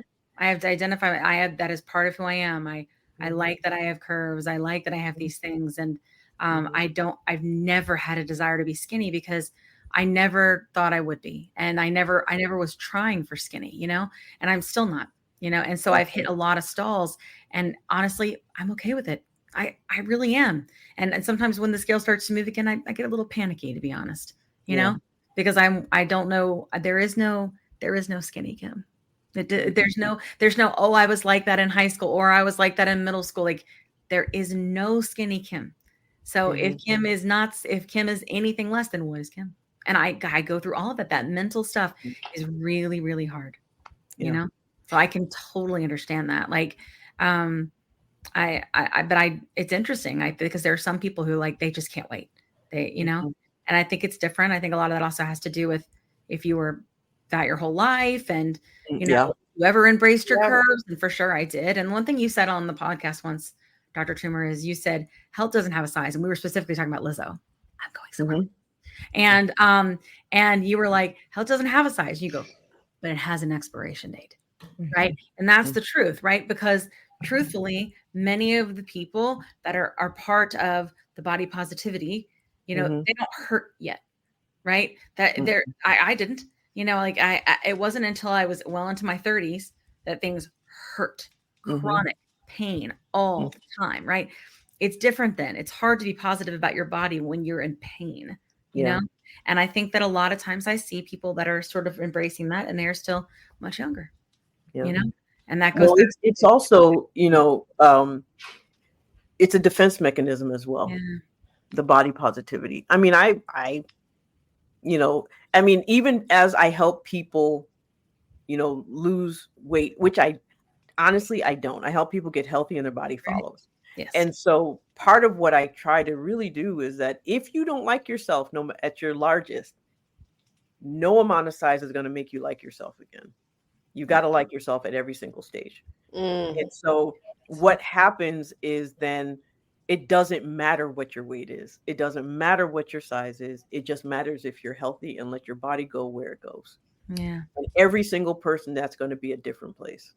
Yeah, absolutely. Every time I make a post about loving yourself at any size or how I, you know, appreciated my body and I appreciate my larger self now, it's inevitable that a person who has lost a bunch of weight comes in there and says, and typically a woman, oh, I couldn't stand the way I looked before. I'm not afraid to say it. You know, and I'm so happier now. I'm happier now. I'm like, okay, so first of all, if that's true, which I highly doubt, like if we get down to it, if we really like did some therapy for a minute, we're going to find that that's probably not true. Losing weight doesn't make you happy as far as I know. And I've lost 190 pounds. Yes. And what you've done is you've told every single person in my comments that being fat is not okay, that being skinny is better than being fat, and that you're not okay with how they look. And you're telling that to every single person that you talk to. So I just want us to like stop it. Like just stop. Because we are baking in that fat phobia. That's how it's baked in these subtle conversations. Oh yeah. I look so much better. And I got to tell you, after 190 pound weight loss, my body doesn't look so much better. Yeah. Yes, My body doesn't look better. I'm lumpy and bumpy and but now my butt, unquestionably, speaking about butts and Kim Kardashian, was better before, hands down. Oh yeah, I miss my butt. Yeah. I will die on that hill. I don't look better, but I do feel better, right? I feel better. And that's okay to say. And I think that's valid and great. Yeah. I think if you truly believe that getting skinny makes you a better person, or that, you know, it made you happy, I think it's better to keep that to yourself, because it hurts people who are watching or who are on their journeys. Like, I just want us to support and lift each other up. And I think it starts with that. Like, well, a lot of times, so right now, like I can't have pictures of the medicines and names and all those things anymore when we do lives, and so people don't know what I'm talking about. So all I have right now is what I looked like before treatment.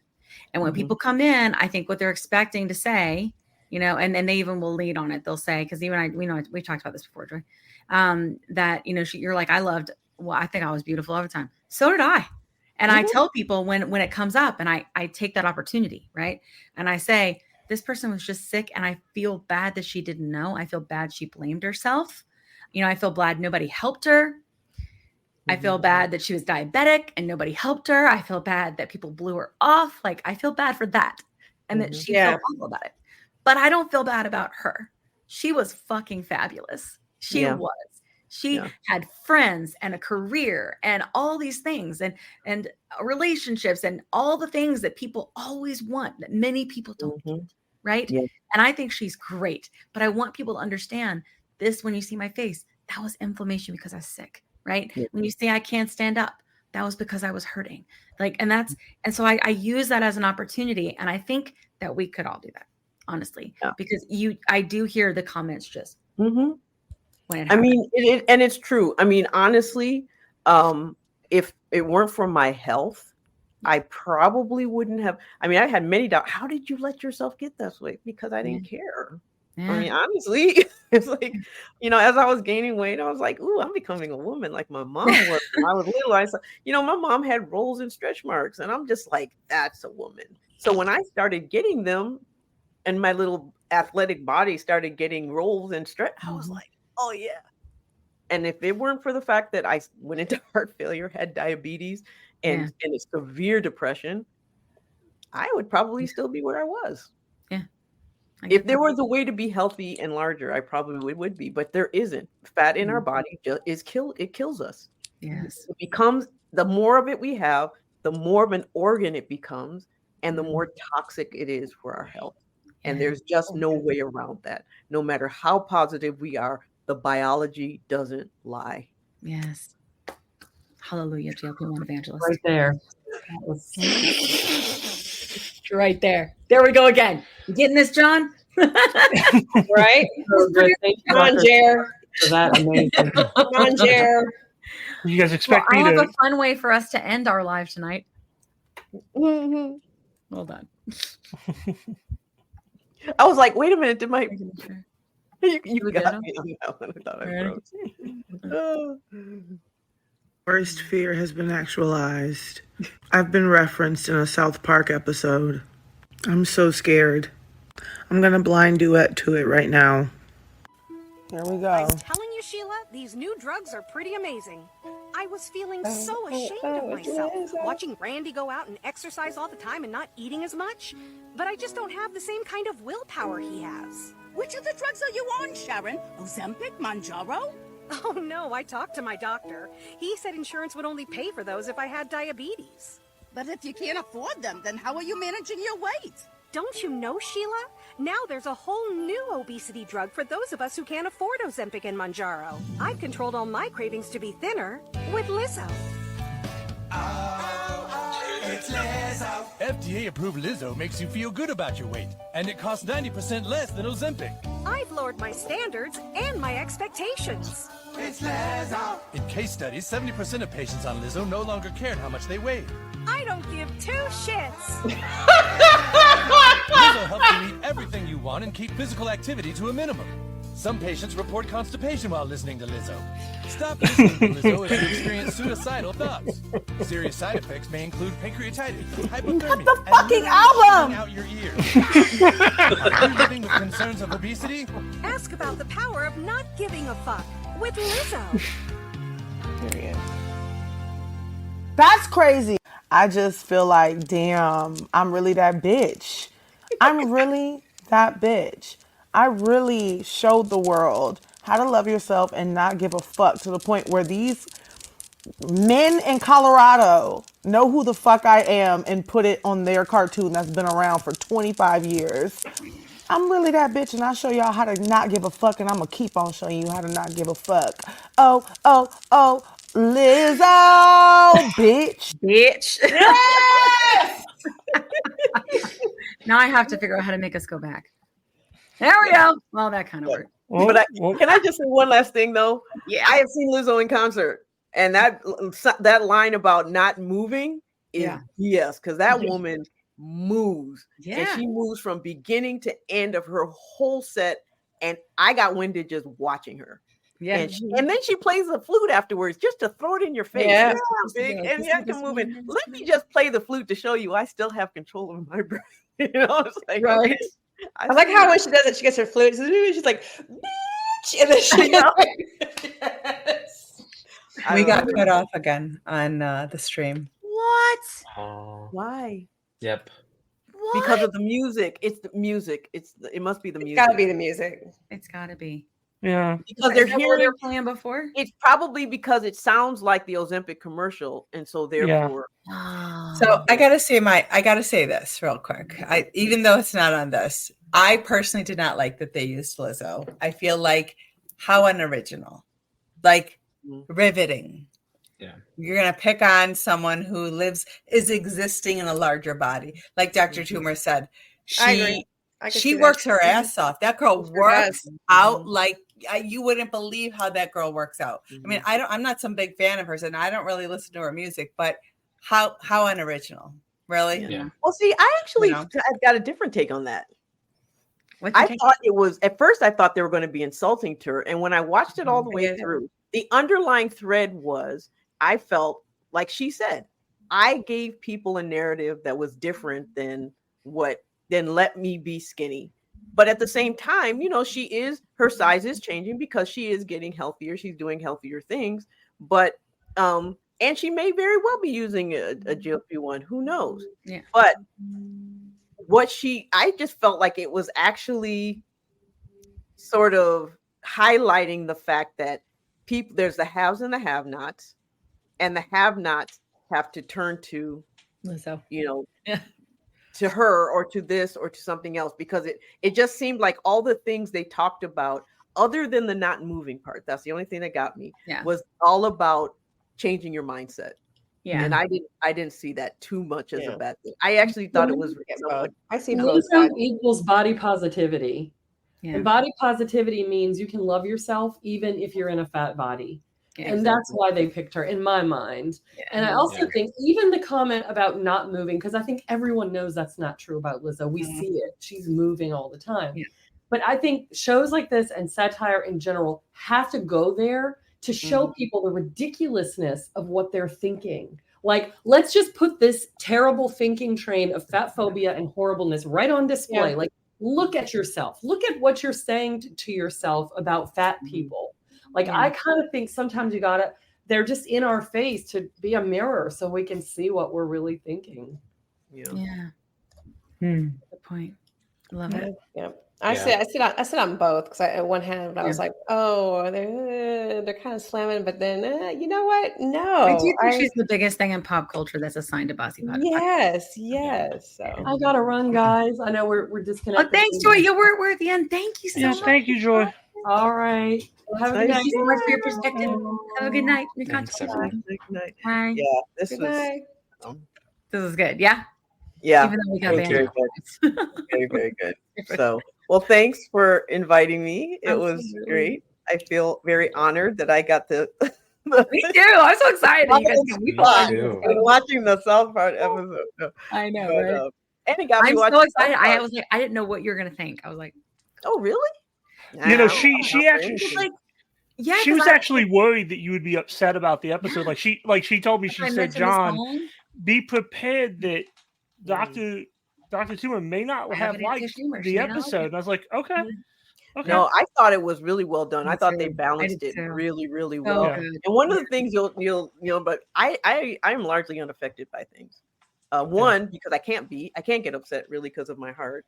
So I learned the things that make sense, that matter. And South Park isn't one of them. I love it. I can tell you though, although I have to say though, it was well done. I thought it was. I thought it was you too. could tell somebody who was involved in that truly is a part of the community. More than likely on TikTok, watching all of us very quietly, very silently, using some other name, probably that user 109678 whatever. And that's because it was just too accurate.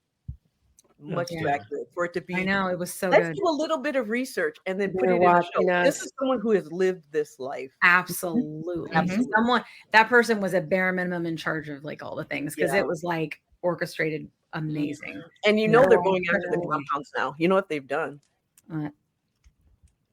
A big pharma is now, because they couldn't shut down it was just the horse had left the barn, so they couldn't withdraw the need and the want for compounds. Yeah.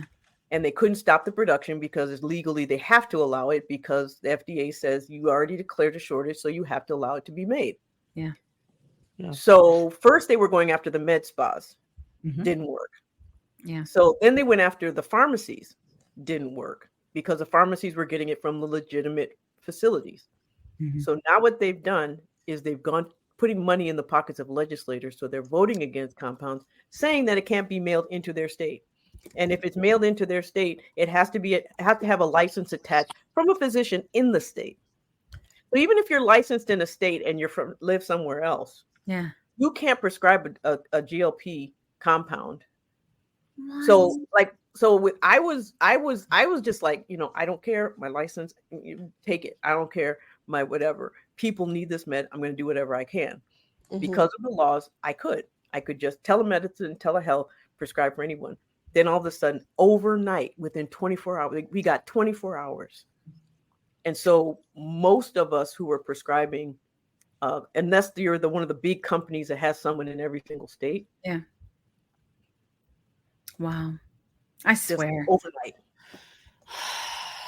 And you know what's happening also? Now these pharmacies know that this has happened. And so now they're gouging, they're price gouging.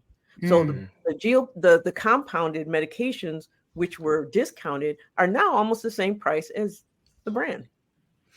It's crazy. And you know what kills me is what's going to happen is people are going to be they're going to be price shopping now, right? Which means they're going to go get the Groupons. You know what I'm saying? They're going to go to places that are advertising it that frankly, it's probably water or like freaking lipo shots, and they're pretending like it's, whatever. And they're going to take stupid risk. And it's not for any other reason other than they are sick people that need medicine. And the thing is, there are good ones. Like I found a really good compound pharmacy that keeps their prices low. They really just bare minimum. And any doctor who wants to make a profit can add it on top, but they don't. They don't do it. And the problem is that they're so afraid of big pharma and so afraid of the FDA, they don't want us advertising them. They won't even take new doctors unless they're referred by another doctor. Because they're trying to keep themselves a secret. Yeah. That won't last long. The thing is, it won't. So this is what I did. Actually, I just created another company to buffer them. And I was just like, okay, this is the company, but that's where I'm getting the medication from. Yeah. And so people are having wonderful, absolutely great results. Yeah. And then cut off overnight. That's crazy. This just keeps getting worse, and it's awful. But I have to say, the Joins Friday, thank you for that suggestion, because that's what I put in the email as one of the places for people to go. Oh, that's good. Yeah. Yeah. Yeah. I was, because they don't they're one of the only ones I know that doesn't charge anything on top to make profit on meds. It just comes from the pharmacies. What's up, Dave? Do you know? I'm the pen with Dave. I'm the pen. Hey. So I have a question. Do you know what they do in terms of the physicians who work there? I work with them. Yeah, they're all connected through. I think it's called Open Loop. Okay. Yeah. It's all like I think that's how it works. And then they've picked the ones they want. And different. So you work for them as opposed to being a part of the like they have a platform. Yeah, I think so. And then Fridays like chooses, so they're not working like 4 Fridays. They're okay. That's how it works. Yeah. So very similar to like Mochi, how Mochi does it. Yeah. Yeah. Because I have a hard time working for people. So I know. So I'm trying. Well, I actually found this place, but again, price gouging. Yeah, I get that. I know. I get that. Well, I'll introduce you to them. Do you know them? I'll introduce you.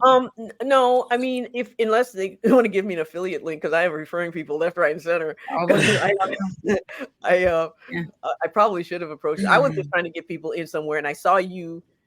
You mentioned it, and I knew your philosophy, so I knew it was probably. I could comfortably say, "Go here," and you're not going to get screwed. Yes. So I only have a few that I'm on board with. So, yeah.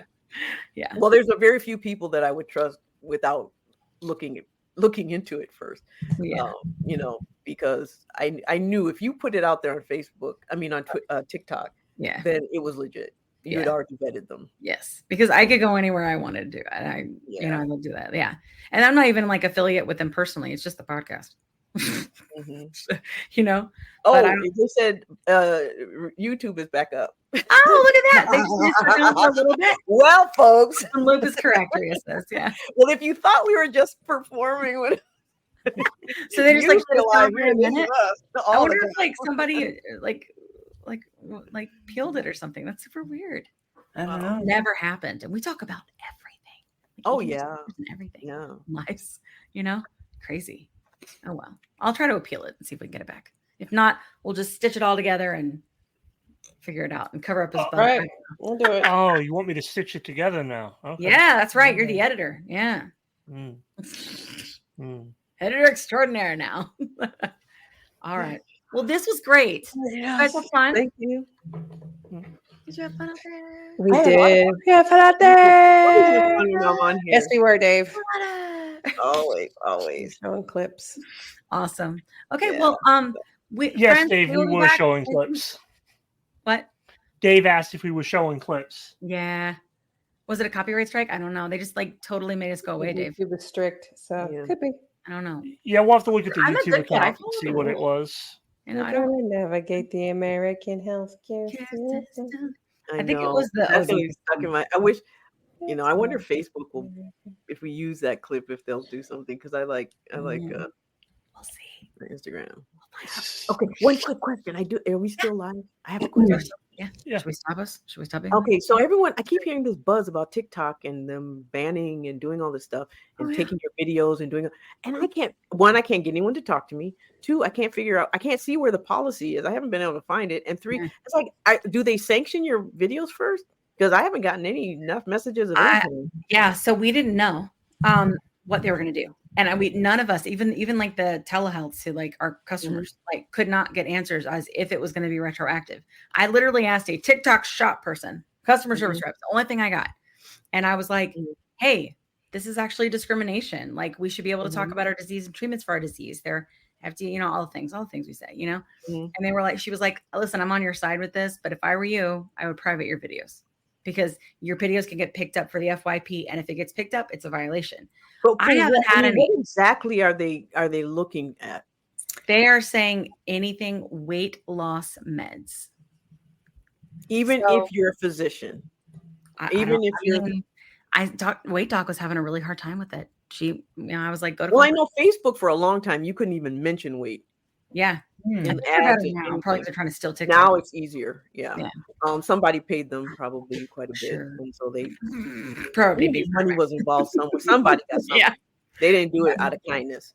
So so my only question is, so do they actually give you a warning, like sanction your videos or do something or say something, tell you something so it can just happen? Everybody has been different. I've had nothing, but I privated almost everything. But in the beginning, when they were first rolling it out, I couldn't post anything. Like I was suppressed. My lives were suppressed. Everything was suppressed. And I think it's because my username was Mounjaro zepbound. So I changed it and just went to DMF Kim because, and then I made a GLP1 account where I just let it all hang out. Okay. Well, I don't know. My thing is, if it happens, it happens. I'm like, exactly. Yeah.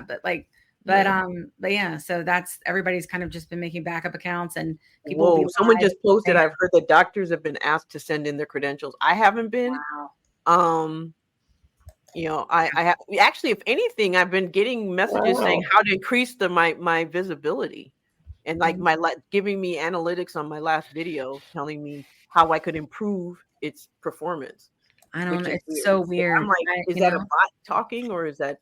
And then we're seeing some like affiliates are like going and getting like 300, 500 live people in a live and they'll be fine. And then all of a sudden it'll get shut down for selling drugs. Illegal drugs. That's what it says.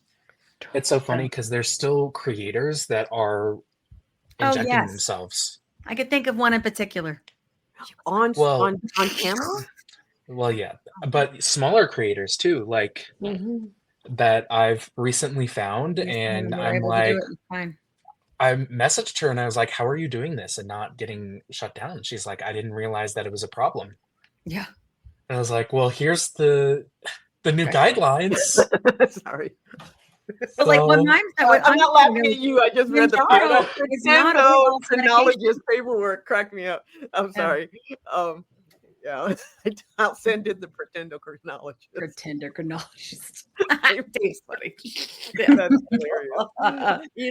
To be honest, there's a lot of pretender chronologists out there with MD behind their name. So just be aware of that. That is too funny. But well, we'll see. I mean, even when everyone got kicked out, that we know, like they shut down all those accounts over the 4th of July weekend or something. Somehow I got missed. I don't know why. Yeah, I did too. And this time I think they found me. But I didn't get banned. I didn't get banned. I was fine. I checked the health of my account. There's no strikes. You know what I mean? But I did private. So where do you look to find strikes? Because maybe I'm just not looking in the right place. I didn't even realize people were doing duets with my videos. I had no idea. Oh, I do it yourself. And then someone said, you need to go and Google, search for yourself. And I'm like, where? And I looked, I was like, oh. You're a gem. Yeah. We all love you. I'm one of those old Facebook people, the ones that. There's so many like charlatans. We need doctors that understand this disease and understand these treatments. Yeah. We need it. Well, they came at me. One of them came at me. Be careful on Clapper if you go to Clapper. Yeah, well, one of them came at me. Oh, really? It didn't go well. No. For him. Yeah. but not. You won't do it again. Anyway. Awesome. So yeah, I guess I'll just look around and see what's going on and look and see. Go through all those I have little a messages video that I never look at, like those little notifications that I don't bother to go through. I mean, you would know by now. Like, but I mean, Okay. we are seeing it's like it's just hit or miss. We don't know, but it does seem if we talk about weight loss, it seems to be a problem for most people. Okay. Yeah. Well, thank you to all the friends that's still stuck in the chat. The pretendocrinologist was, I mean, worth sticking around. That alone, I will not forget. You need to Dave with trademark that. one-liners. Honestly, All right. trademark it. We love you guys. We'll All see right. you in 2 weeks. Love you all. Thank you. Thank you. Let me tell you a quick story. I was telling Kat how I was regaining weight after my 100-pound loss using GLP-1 medications, and I was having snacky cravings and waking up at 3 a.m. and I had hot flashes, and I was worried. But Kat was like, listen, I went through this last year. It's perimenopause, and I started HRT, and she used this company called Winona. So I started going there to see if this was something that was going with me. Turns out it was, because I'm 46.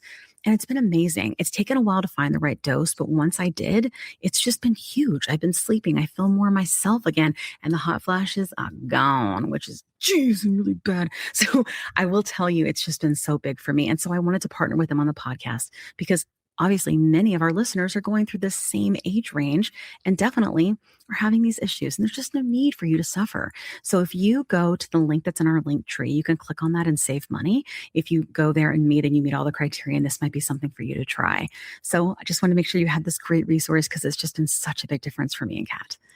Again, you can go to the link in our link tree and get what you need. Today's episode is brought to you by Ro, a telehealth platform that's changing the game of GLP-1 access. What sets Ro apart?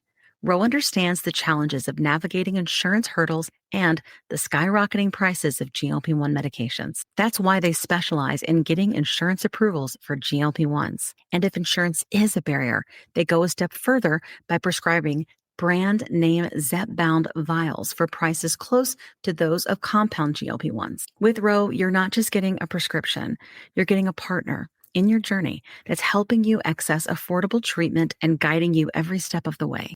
Whether it's insurance approvals or cost-effective alternatives, Ro is here to make sure that you get the medication you need.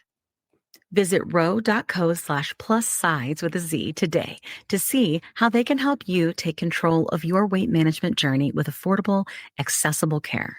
That's ro.co/plussides with a Z, making healthcare work for you.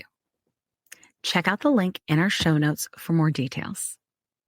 Are you interested in understanding GLP-1 medications like Ozempic, Wegovy, or Mounjaro? Then join us on the Plus Sides, Cracking the Obesity Code, the groundbreaking podcast helping people change their lives one episode at a time. The Plus Sides podcast is a disruptor. We're breaking down barriers, smashing stereotypes, and sharing inspiring stories that'll leave you feeling informed and empowered. Join us every week to learn from doctors who are specialists around GLP-1 medications like Ozempic, Wegovy, and Mounjaro. They'll provide you with science and facts to validate these incredible stories. But that's not all. We'll also bring you the voices of the GLP-1 Mounjaro TikTok community, real people who face the challenges of obesity-related diseases and disorders and discovered the incredible plus sides of GLP-1 medications. Our episodes are filled with heartwarming stories, laughter, and moments of triumph. You'll connect with our amazing community members who are reclaiming their health and experiencing their fullest lives. Are you ready to embark on a journey of discovery and empowerment? Tune in to the Plus Sides, Cracking the Obesity Code, and together we'll change the narrative around obesity and end the stigma. Subscribe now on YouTube or your favorite podcast platform and join our incredible community. Let's celebrate the plus sides of life together because every story deserves to be heard. Every life deserves to shine, and everyone deserves access to expert knowledge and medication. The Plus Sides Podcast. You're not alone. It's not your fault.